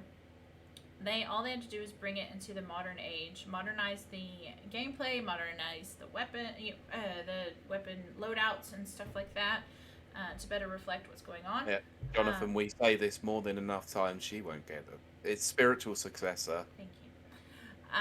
Yes. Now I forgot what I was saying. Whereas if you have something, let's say, like Halo, you couldn't really do a spiritual successor because... But then that brings up Doom Eternal. I don't think Doom's in any way... Well, I mean, not in any way, but I don't think Doom is that... No, I know what Kylie's talking about. The newer Dooms compared to the older Dooms are very, very different. Oh, no, I just because she said Halo and then jumped to Doom as if she's going to say that Doom Eternal felt that's the successor to the old Halo format. And of course, but this is the joy of actually podcasting for years. I can kind of understand where it's going, despite it feeling like it's a bit muddled at times. Or I could just say what I was thinking. Yes, go on. Nah, you're not allowed. But no, whereas... I was going to say Halo, and then my mind automatically went to Doom Eternal, which they basically rebooted the Doom franchise, which was a better example. They didn't, they had to write their own lore for it, and they had to, while staying true to the original characters as in the demon class, of course. Yeah. And Doomslayer, I guess. But I don't think something like that would lend itself to being a spiritual successor. I think it would have to be a reboot. Yeah, I agree. But see, right. That's just kind of made me think, right? Doom, the newer Dooms, so Doom 2016 and Doom Eternal, are a reboot of that franchise. Yes, they are. But I think when we're classing them, a spiritual successor has to be outside of the existing franchise. It has to be a completely different game. I agree with that. Yeah. I agree with that. And completely different, again, in terms of only that it's not in the same franchise. Right. So, like, again, Back 4 Blood isn't Left 4 Dead, but it is. Right. You know what I mean? Yeah, exactly. Like, Doom is not Doom 2016 and Doom Eternal aren't spiritual successors. They're reboots of reboots of established franchise by mostly the original creator under the same production studio. Mm-hmm. Right. And that's where the difference is. I think it be moved away from the production studio. Yes, I was using that as a way to contrast between a spiritual successor, which I think, like Ciaran says, exists outside of a franchise, but also doesn't have to recreate lore. It doesn't have to... Which is what I said. I knew where you were going with Say it. in some alternate reality where id Software disbanded, right? Oh, and then a bunch of the original devs that made Doom got back together to make a new studio, and then brought out a game called, I don't know, Gloom, right? And it was the same style of FPS gameplay as Doom was, but instead of shooting the demons, you're shooting up like folk tale like monsters and stuff instead. But it's the exact same format, same level design. Yeah, That, and like, and that would be a spiritual successor in the sense of the original devs have carried on the exact same vision, well, but in a different setting and a different and that's why Brent has brought up probably the most famous example of it, Ukulele, which is the original Rare developers going back and creating their own studio called Platonic, and creating what is the spiritual successor to Banjo-Kazooie, with two completely different characters. But Jonathan also we call it getting the band back together. What would 2 Point Hospital be considered? Spiritual successor. Is it a successor or is it just a remake? Well, let's just say that EA completely yeeted that series. So the fact that they got the original creators into a new studio to create that game, it's definitely a spiritual successor because it plays identically to the original game. But that's what I'm saying. Is that a successor? Is that a...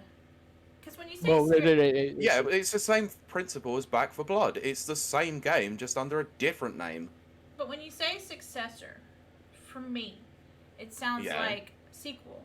Something that follows after. No, that's why they put the spiritual in there rather than actual successor. But 2 Point Hospital, it's just got a new coat of paint on it. It's essentially the same. There's nothing progressed from theme. But that's the thing. They completely have. There's a lot more going on in that game than the original Theme Hospital due to limitations in the hardware. Yeah, but that's like, see 2 Point Hospital, right? I'm more or less finding out now that this is actually a spiritual successor, right? Was 2 Point Hospital based on like a kind of thing of a game that came out before? If so, yes. Theme Hospital. What was it called? Theme Hospital. Yeah, so Theme Hospital, with a different name. Again, I think the name is an important part of it. Yeah. So yeah, I'd say spiritual successor over Reboot. Yeah, because it essentially gives off the same feel by calling it something like 2 Point Hospital, because you get the hospital point in there, and it shows you exactly what you're getting with this, and the visual style of it brings back those reminiscent memories. They even used the same lady. They used the same lady. Exactly. There is no way that you can call this a reboot Theme Hospital. No, I wouldn't call it a reboot.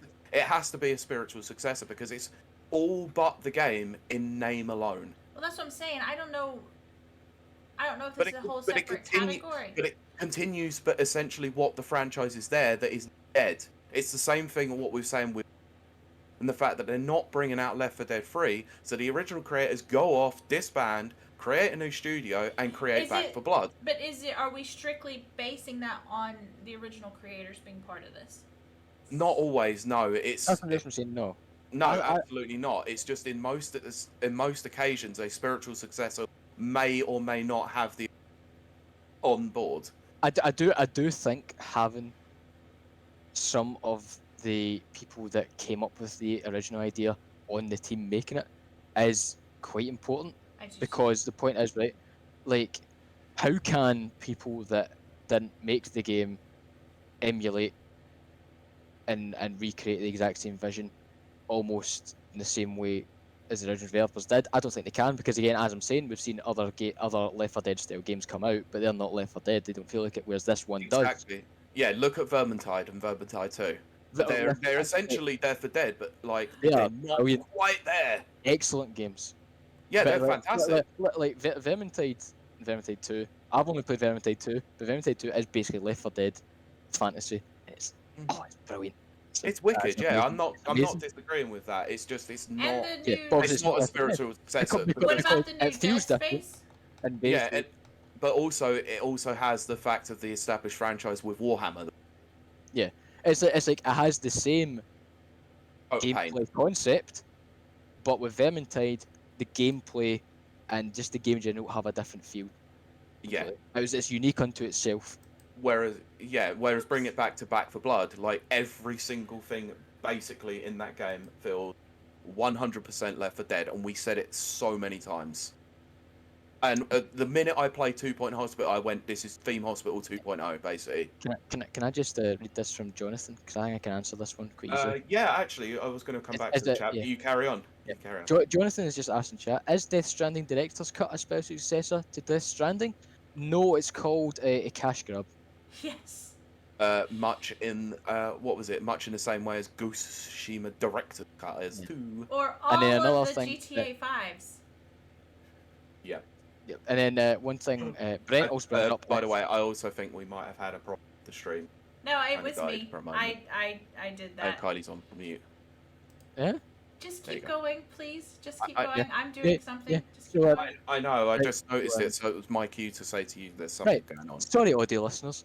Anyway, so Brent said that what about the new Fable? Fable is not going to be special. It's Fable No. is going to be a reboot because it's the same yeah. franchise. I think the franchise is an important part of it. Yeah. Now, if they would have changed the name and possibly had some of Lionhead, some of the old members of Lionhead Studios come up, then fine. You could possibly say that would be the case. It's not. It's just the fact that Microsoft own the IP and have given it to a new studio to create a new entry in the series. So, Yeah. But it's a series that has been long dormant for a while, so it is a reboot. Especially when we haven't seen gameplay yet of Fable. So Fable, the new Fable could be completely different. I hope it's not. I hope it's like just a very modernized version of the original No, Fable. I actually hope it's a bit different because, But I'm saying that a bit different, not too different. admittedly, Peter Molyneux promised far too much of the game and deliver on. So, if they do that, like, then you could probably worthily say that it's a spiritual successor. Peter Molyneux lying through his teeth is pretty much synonymous with Fable at this point. Yeah, but yeah, Fable is definitely a reboot. Yeah. Before I went to chat. So Brent also put all Perfect Dark. Perfect Dark. Reboot? No. It's not a reboot. It's a whole new series. Like because unfortunately I know the story of it. There's a big difference with this. It's the fact that they did want to create Gold 2. They couldn't get the license. Basically created a whole new property as a result of it. So any mechanics that were going into GoldenEye 2 went straight into Perfect Dark. Yeah, see, I thought Brent was talking about the new Perfect Dark that's coming out. I'd say new Perfect Dark. He could be talking about the new but Perfect Dark would be a reboot. Yeah. Yeah, the new Perfect Dark's a reboot because it's the same. 100%. Yeah, 100%. Yeah. But yeah, Pete's got a good point there. No, actually, Jonathan, I'm not going to disagree with you. Perfect Dark 64 over GoldenEye every 100%. I think GoldenEye hasn't aged very well. Like, but that's not to say that GoldenEye wasn't fantastic. And this raises a really interesting point: is going back and looking at games, you have to have it in the lens of what comparing them to modern shooters.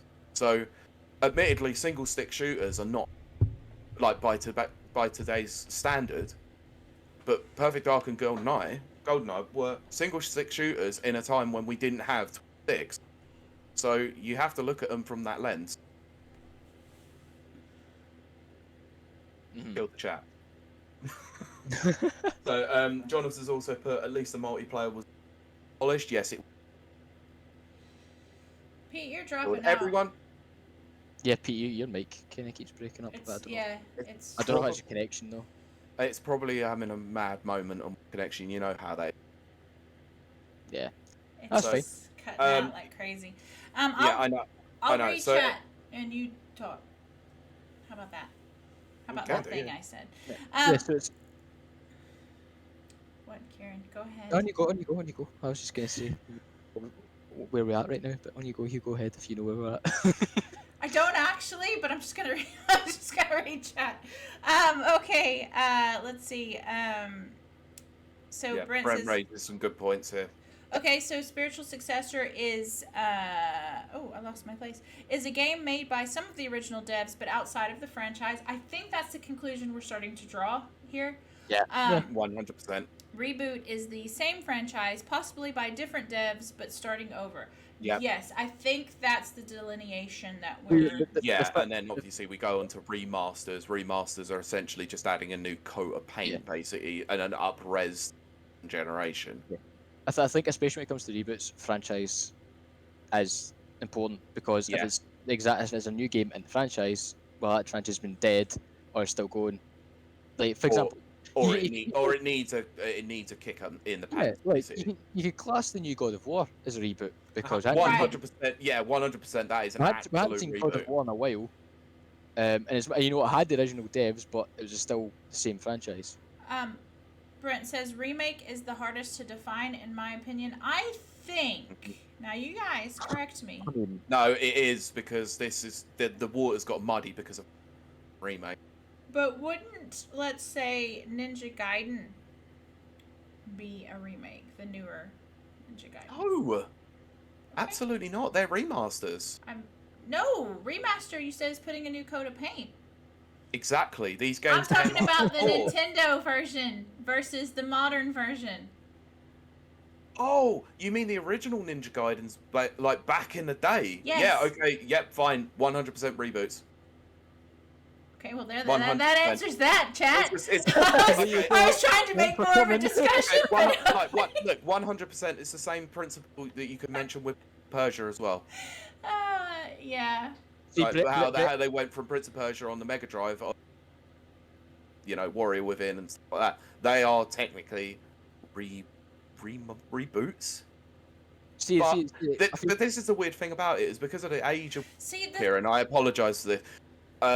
Because of the age at which the original Prince of Persia came out, Ninja Gaiden came out, they're very 2D games, and then they're moving them over to 3D.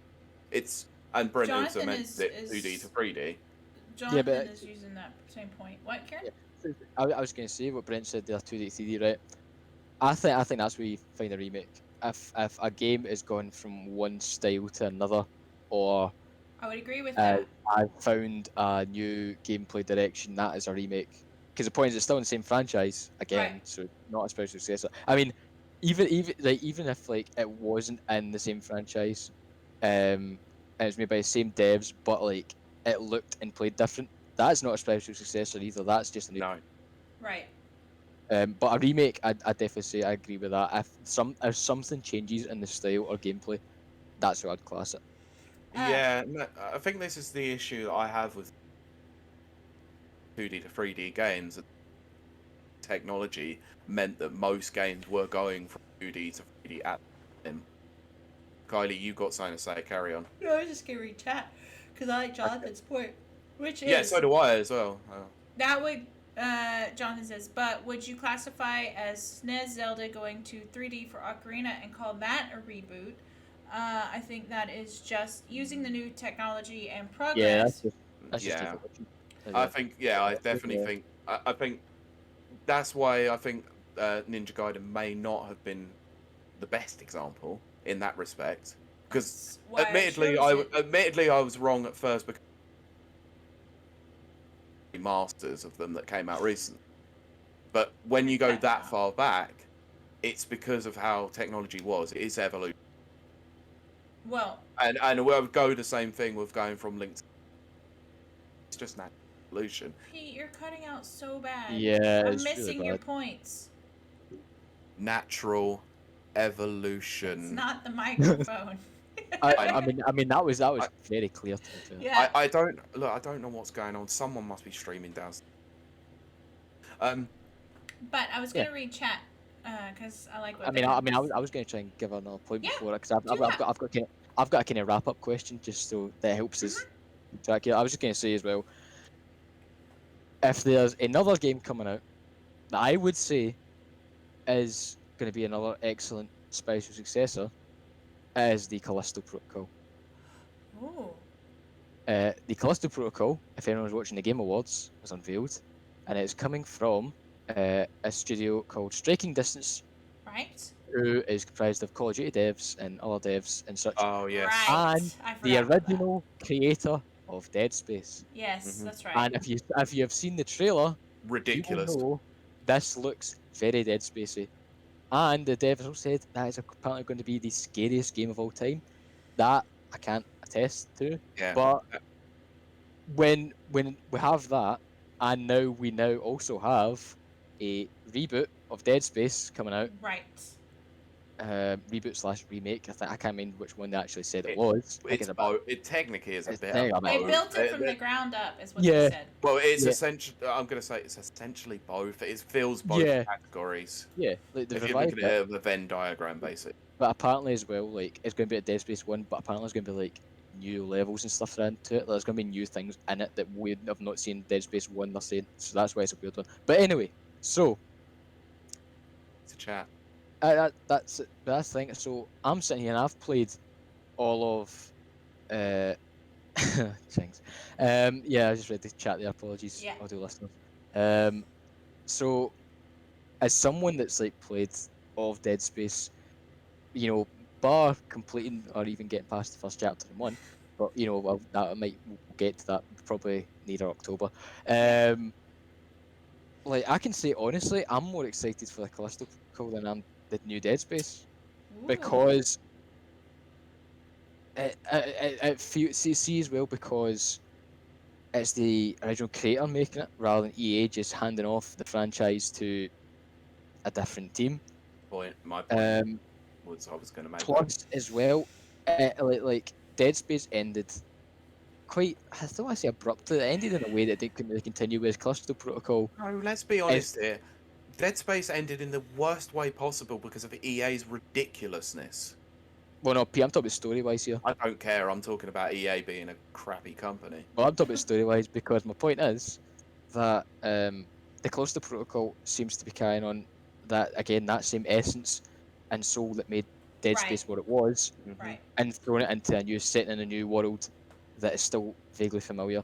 And yeah, again, not seeing gameplay in that yet, but I'm just looking at this project, and it is looking more enticing and exciting Yes. than the prospect of a new Dead Space. Sure. Can I Because- be honest here? Go, Uh-huh. go, carry. Go, carry. Oh, that was me. Actually, All I was going to say is I get more excited about the Callisto project as a Dead Space game than the actual Dead Space reboot. Yeah. Well, that's what Ciaran literally just said. Oh, I know. I was like, And look, this is based on the fact I've not played Dead Space at all. But I think it's Theming alone. But I think the point I was trying to make as well is because the reason I'm looking forward more to a spiritual successor to Dead Space than actual Dead Space is because, as well, the Callisto Protocol looks new and fresh Mm-hmm. compared to Dead Space. I know what to expect from Dead Space. Callisto Protocol, as much as it's going to be, I mean, it probably will be Dead Space. Yeah. It's going to be in a new world with new things to explore and hopefully a really interesting story and stuff. I'm just really looking forward to that, and I think that's another point again.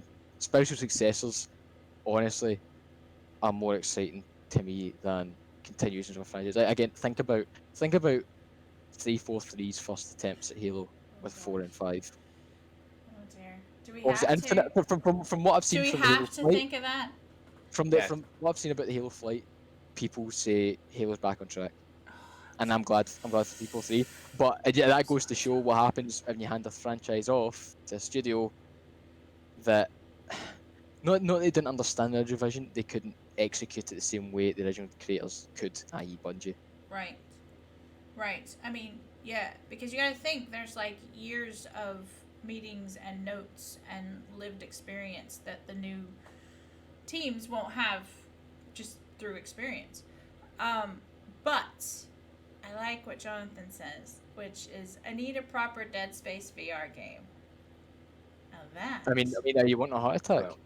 Well, to be honest, we have skipped so much chat. Yeah. Well, I know, but I we're mean, wrapping up. it's just I because know, we're I a know. timer. Because I was going to give a little wrap up. Yes, that can get involved in. Yeah. The thing is, though, is I think there's some pretty interesting points being raised by the chat here. We should probably touch on before we wrap this up. Okay. Which is why I'm bringing it up. Yeah. Is the fact that Brent has put by our definition, Final Fantasy VII Remake is a reboot at least after the first section. Now that's what an do you think? interesting. It's an interesting point of discussion because this is where this starts to muddy the waters. I said it before. Well, no, because right, one big thing. Right, I've never played Final Fantasy in my life, right? But I know that the old Final Fantasy one that got remade, was that not like that kind of It's literally called remake. based? Yeah, it's called Remake. Yeah, right. So the original was like that kind of turn-based style Yes, gameplay. that's right. and is the remake not forgotten?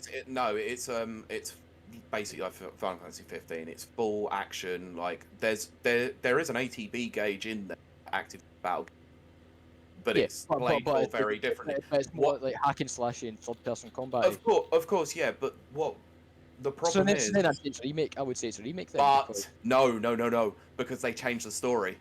This can't be a remake then.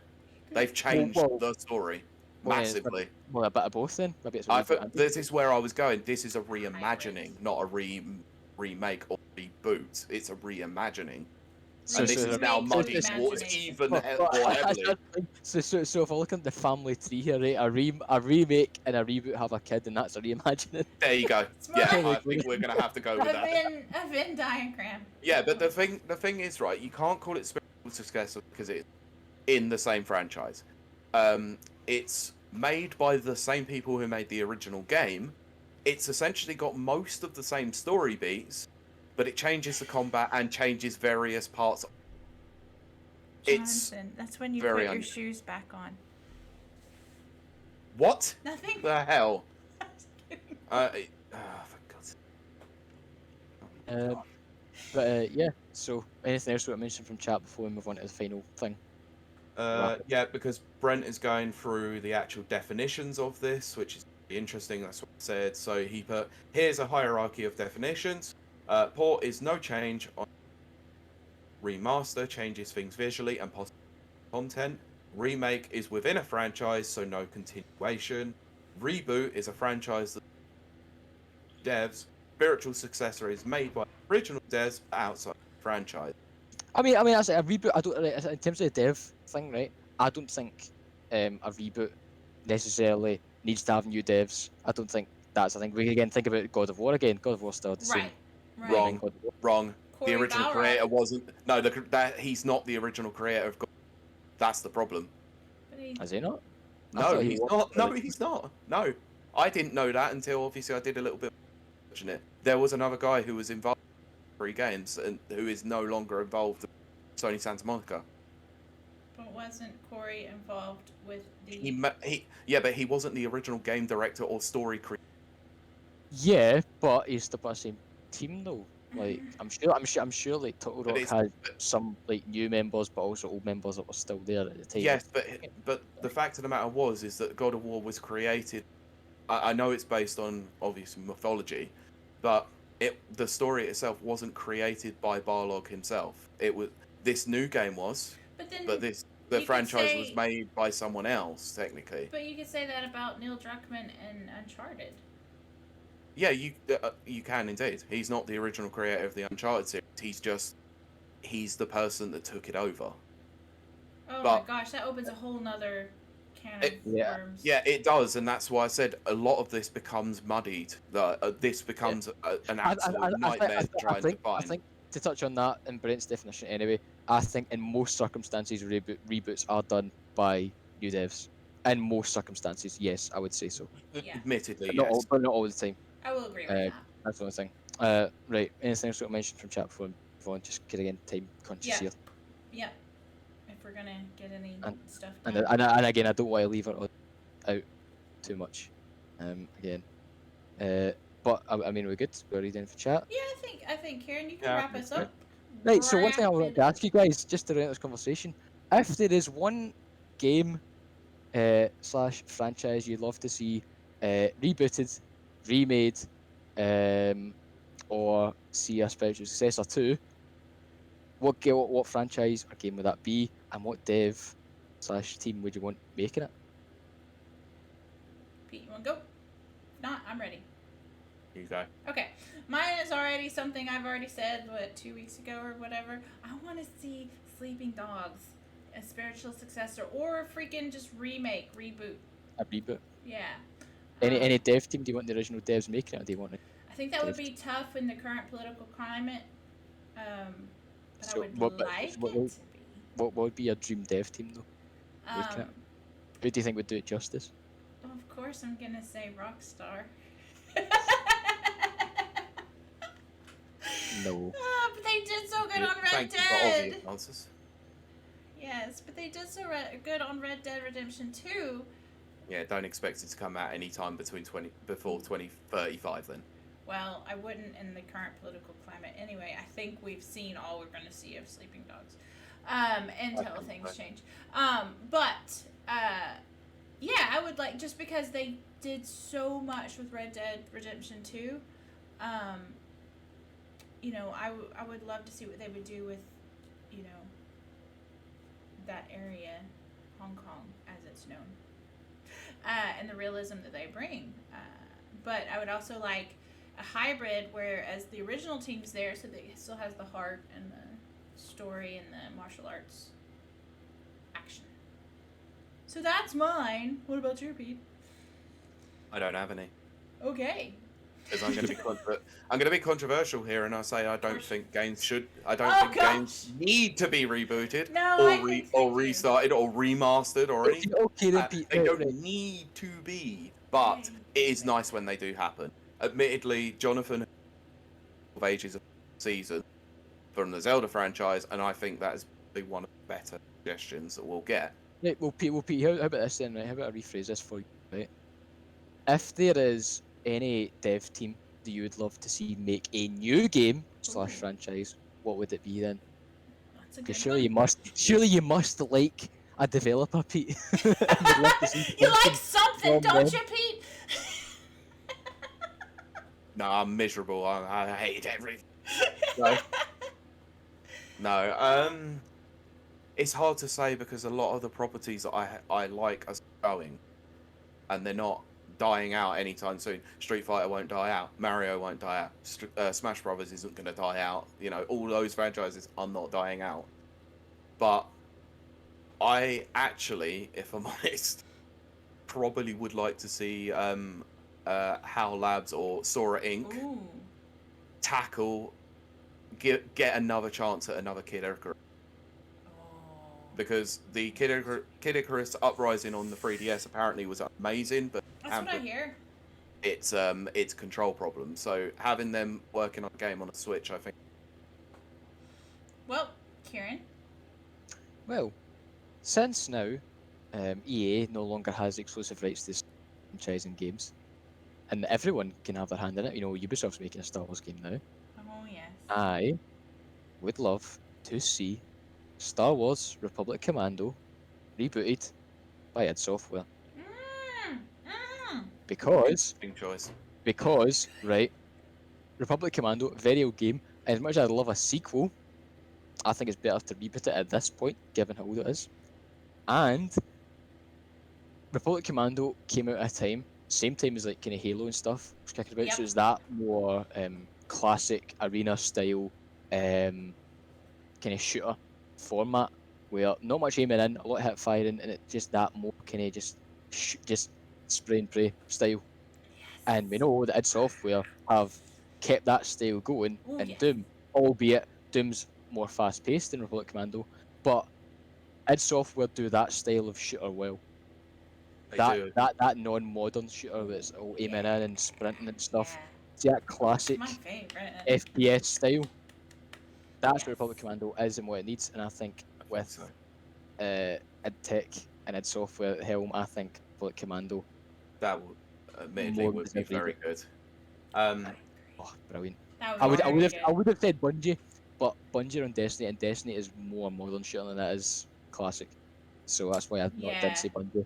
Okay, so can I, Jonathan? Did you play Chibi Robo Ziplash? Because that's the reason why we don't have a Chibi Robo game on Switch, because it was awful. Anyway. I'll take your word for that. So, some other ones. Jonathan's also mentioned on a Metro. That would be cool. You know, it's not fun. Brent's put Space Station Silicon Valley. Jonathan also put EA to make everything ever. Please don't, because they don't need any more money. Brent put both of my suggestions on Nintendo, so I'd be a dev. The Incredible Machine. Nobody's played any of my suggestions, huh? And Jonathan put, I'm talking about the GameCube one. Just go back to the beginning. Yeah, true. Okay. You know GB what? Robo GameCube was good. You know what would be interesting? I would love to see a gritty reboot. Maybe chat will get this. Don't think my compatriots will. But a gritty reboot of Maniac Mansion. That would be cool. Do it in first person. You know what? Nah. I want. What, Day of the Tentacle? What? No. I want the 3D remake of Manic Miner. Oh! A 3D remake of Manic Miner. So Ciaran, this goes back to 1985. Manic Miner was one of the very first platforms on the, and it is, even to this day, it is a masterpiece. Do I know something? I've played Manic. Excellent. You are a man of culture. I played it in school in Spanish because there was it got turned to a web game where you could use it to learn Spanish and show that you know. Okay, that's interesting. And it was more fun than actually writing and stuff. Oh yeah. That's the reason everyone in my class loved Manic Miner, because it was a game that you got to play and learn at the same time. So that's how I know Manic Miner as some web game. Oh my gosh, that's awesome. Okay, right. I've got to bring up chat again. So Brent has put, "You've played Earthbound, haven't you, Pete?" Oh, but I have played Mother 3. Oh goodness, talking about spiritual successors. There you go. What? What are you talking about? Mother 3 a spiritual? No, it's in the same series. Earthbound is Mother 2 in Japan. All right. Nice try, Kylie. You can't get that one over my head. Uh-huh. Jonathan put, "How about the Pikmin team take on Cat, remake it from the ground up in Pikmin style, Big Little World?" That would work. Jonathan also put, "The Oregon Trail made by the Red Dead team."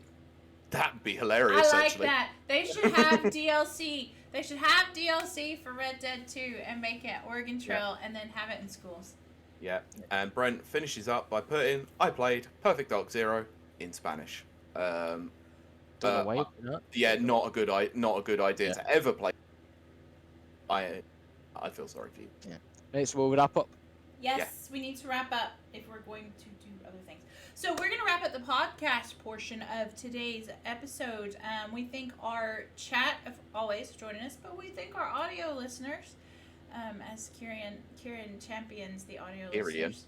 Yeah, I do. Did he suddenly go Kiryu there? I'm here for you guys, audio listeners. I always do my best to make sure you feel involved. He is your chosen champion. Treat him well. I do try. But we also thank our chat. And I always thank these two guys for showing up every Sunday and putting up with my misadventures. Yeah, like trying to call freaking Mother 3 a reboot. Yeah, so I think they're starting to learn that I'm a little bit of a troublemaker.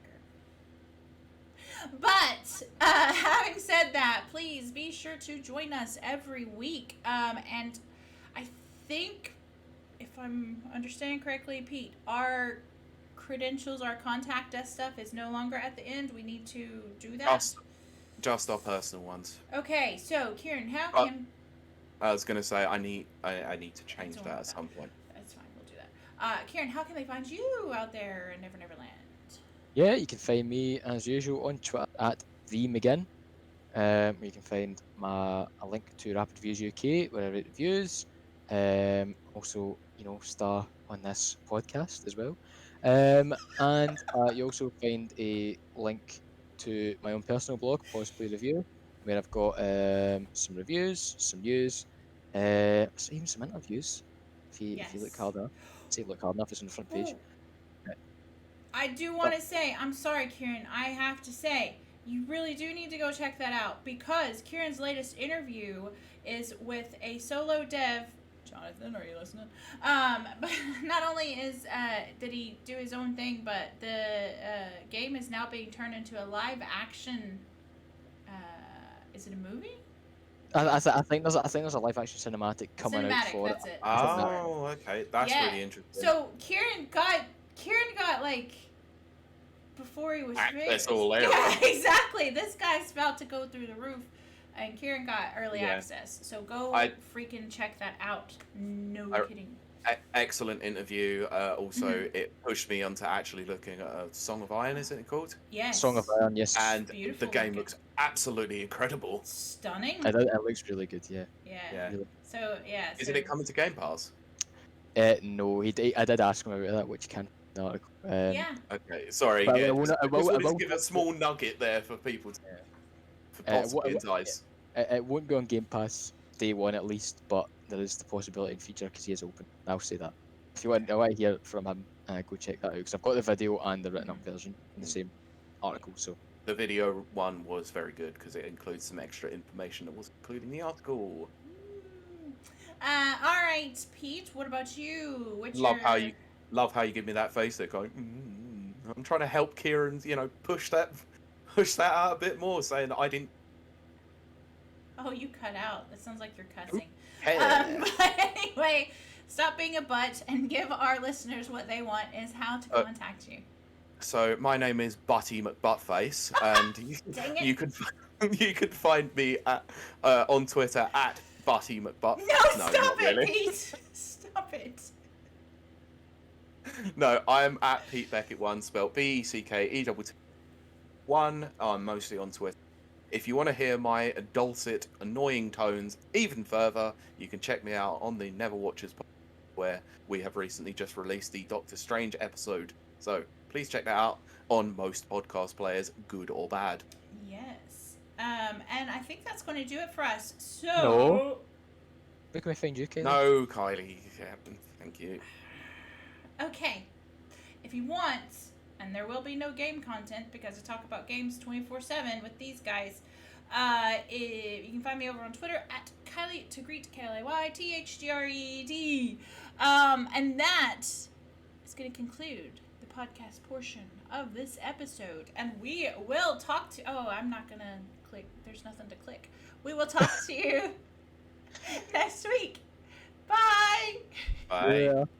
I almost clicked Click. it in stream. Click. I was going to say be quiet just for a split second so there is the bit of silence after. Right. No, Sorry. it's fine. Don't Sorry, worry. Pete. Don't- Sorry, don't Pete. worry. No. Don't you worry, Ciaran. I don't need that because there is already enough of. Can you imagine Go me being on, quiet for Also, 3 seconds? No. Jonathan, you're still there because you can answer questions for me while you're here, right? Is WordPress been updated? Because it looks all different. Ooh. Yeah, and it's a butt. No, not in a bad way. Don't get me wrong, because I know whenever that's said and thing, it's always bad when someone says it looks different. I know. Yeah, it's you know what it is? It's like the font and the text look different. The headings for some reason look smaller, but it's like the same heading size. Yeah, it's just something I noticed when I'm actually trying to get this one ready to be pending. But I just saw that and I was going to ask about it. Oh no, it's just when I'm typing up, Jonathan. So The like back I end. opened up. Yeah, the back end. Yeah.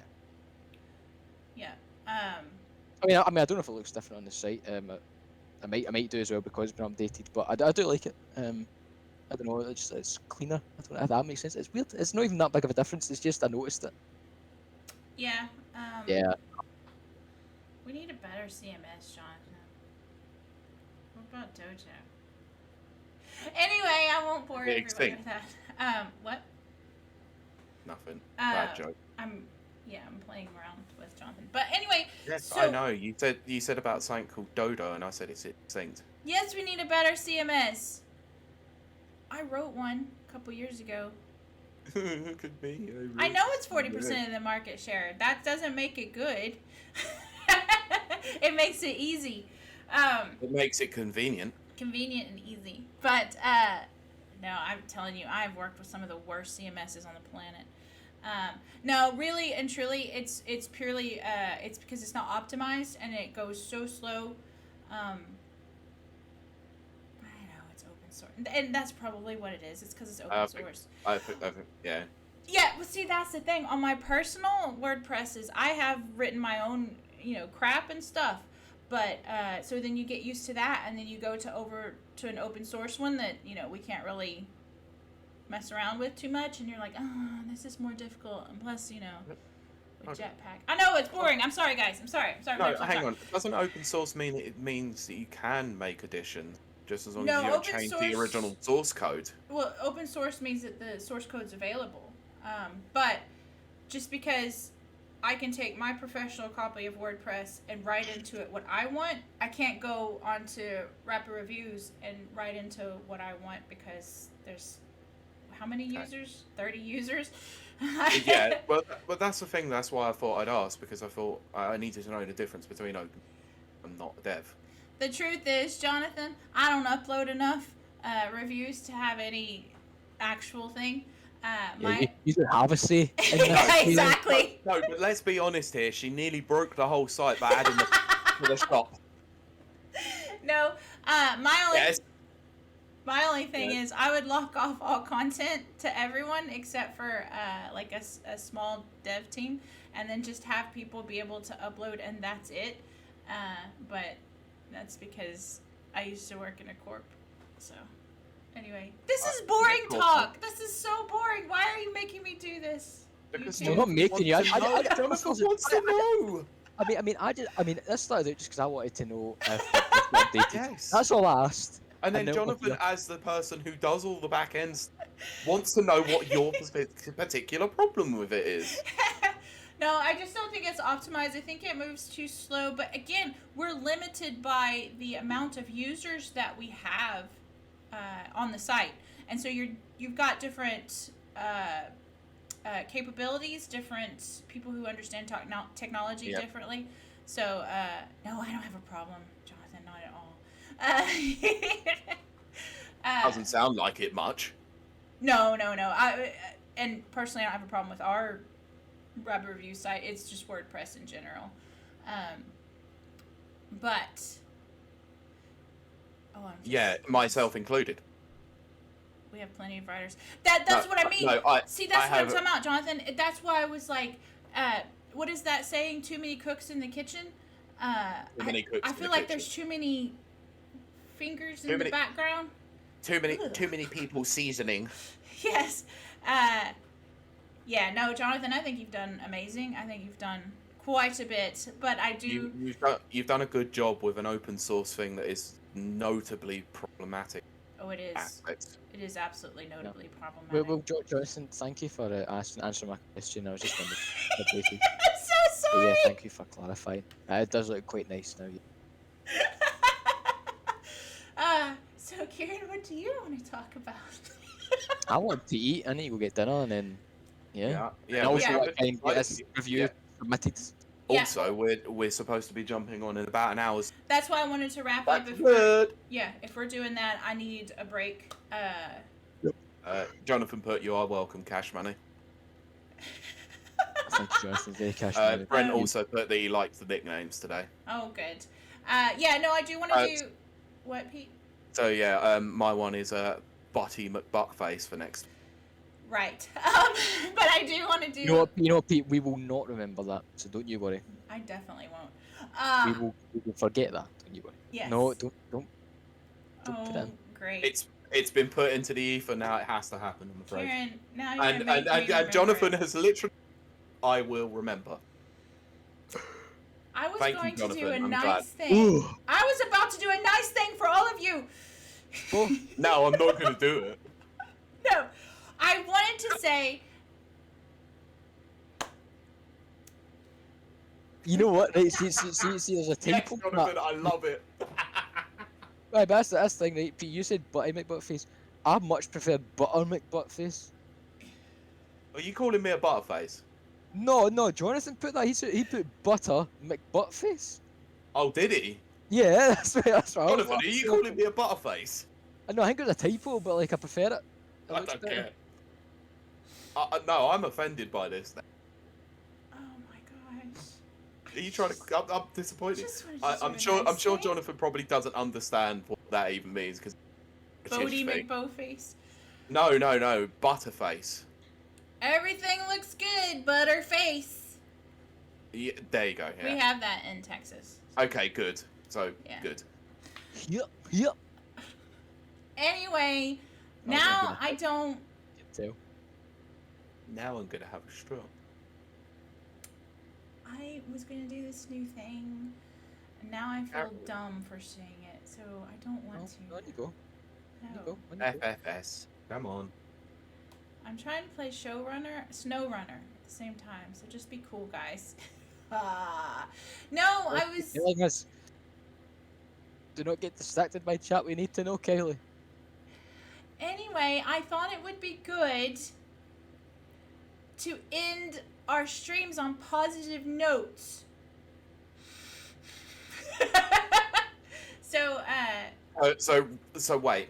Rather than the thing that we were doing before, where we were supposed to be raiding people because Rapid Reviews raids was a thing that came up on. I know, I'm bored of raids. But how do you expect our audience? How do you expect our audience to grow if we don't reach out to other people? Well, now you've overridden everything that I was gonna do. Yeah, we can still do positive affirmation and then raid the next person. I'll take Do, Ray, or me. We have a timer here. I know, exactly. I'm gonna have to take a break because my brain's I need to lie down, have dinner. Well, I need food.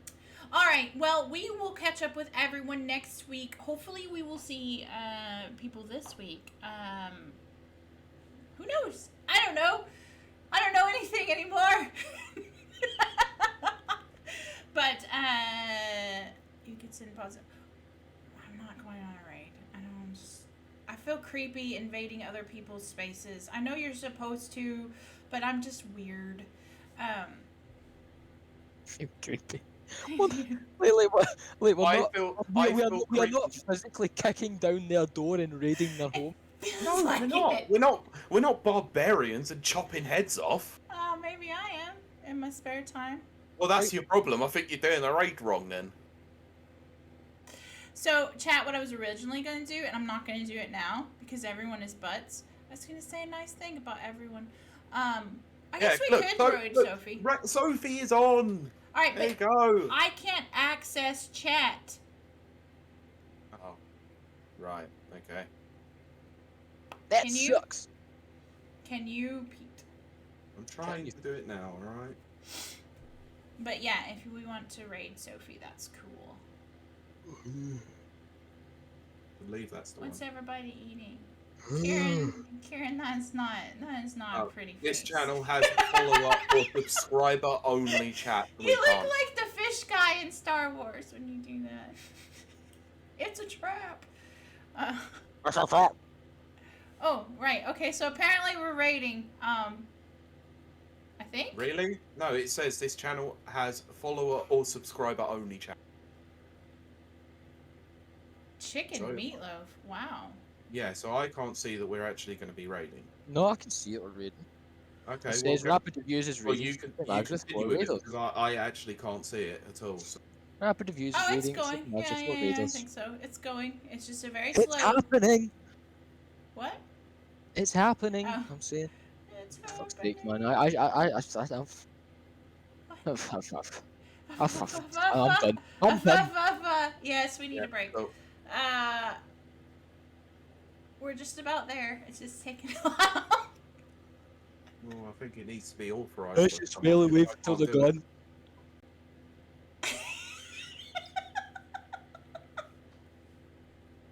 Still going.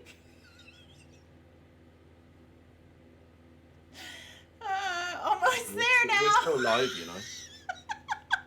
Bye, guys. Almost there. Bye. I think we're raiding. Yes, I think we've officially raided now. Yeah. Okay. Yeah. Finally turned over. Say hi to Sophie for us, and we're going to end this stream. I'll talk to you sometime in the future.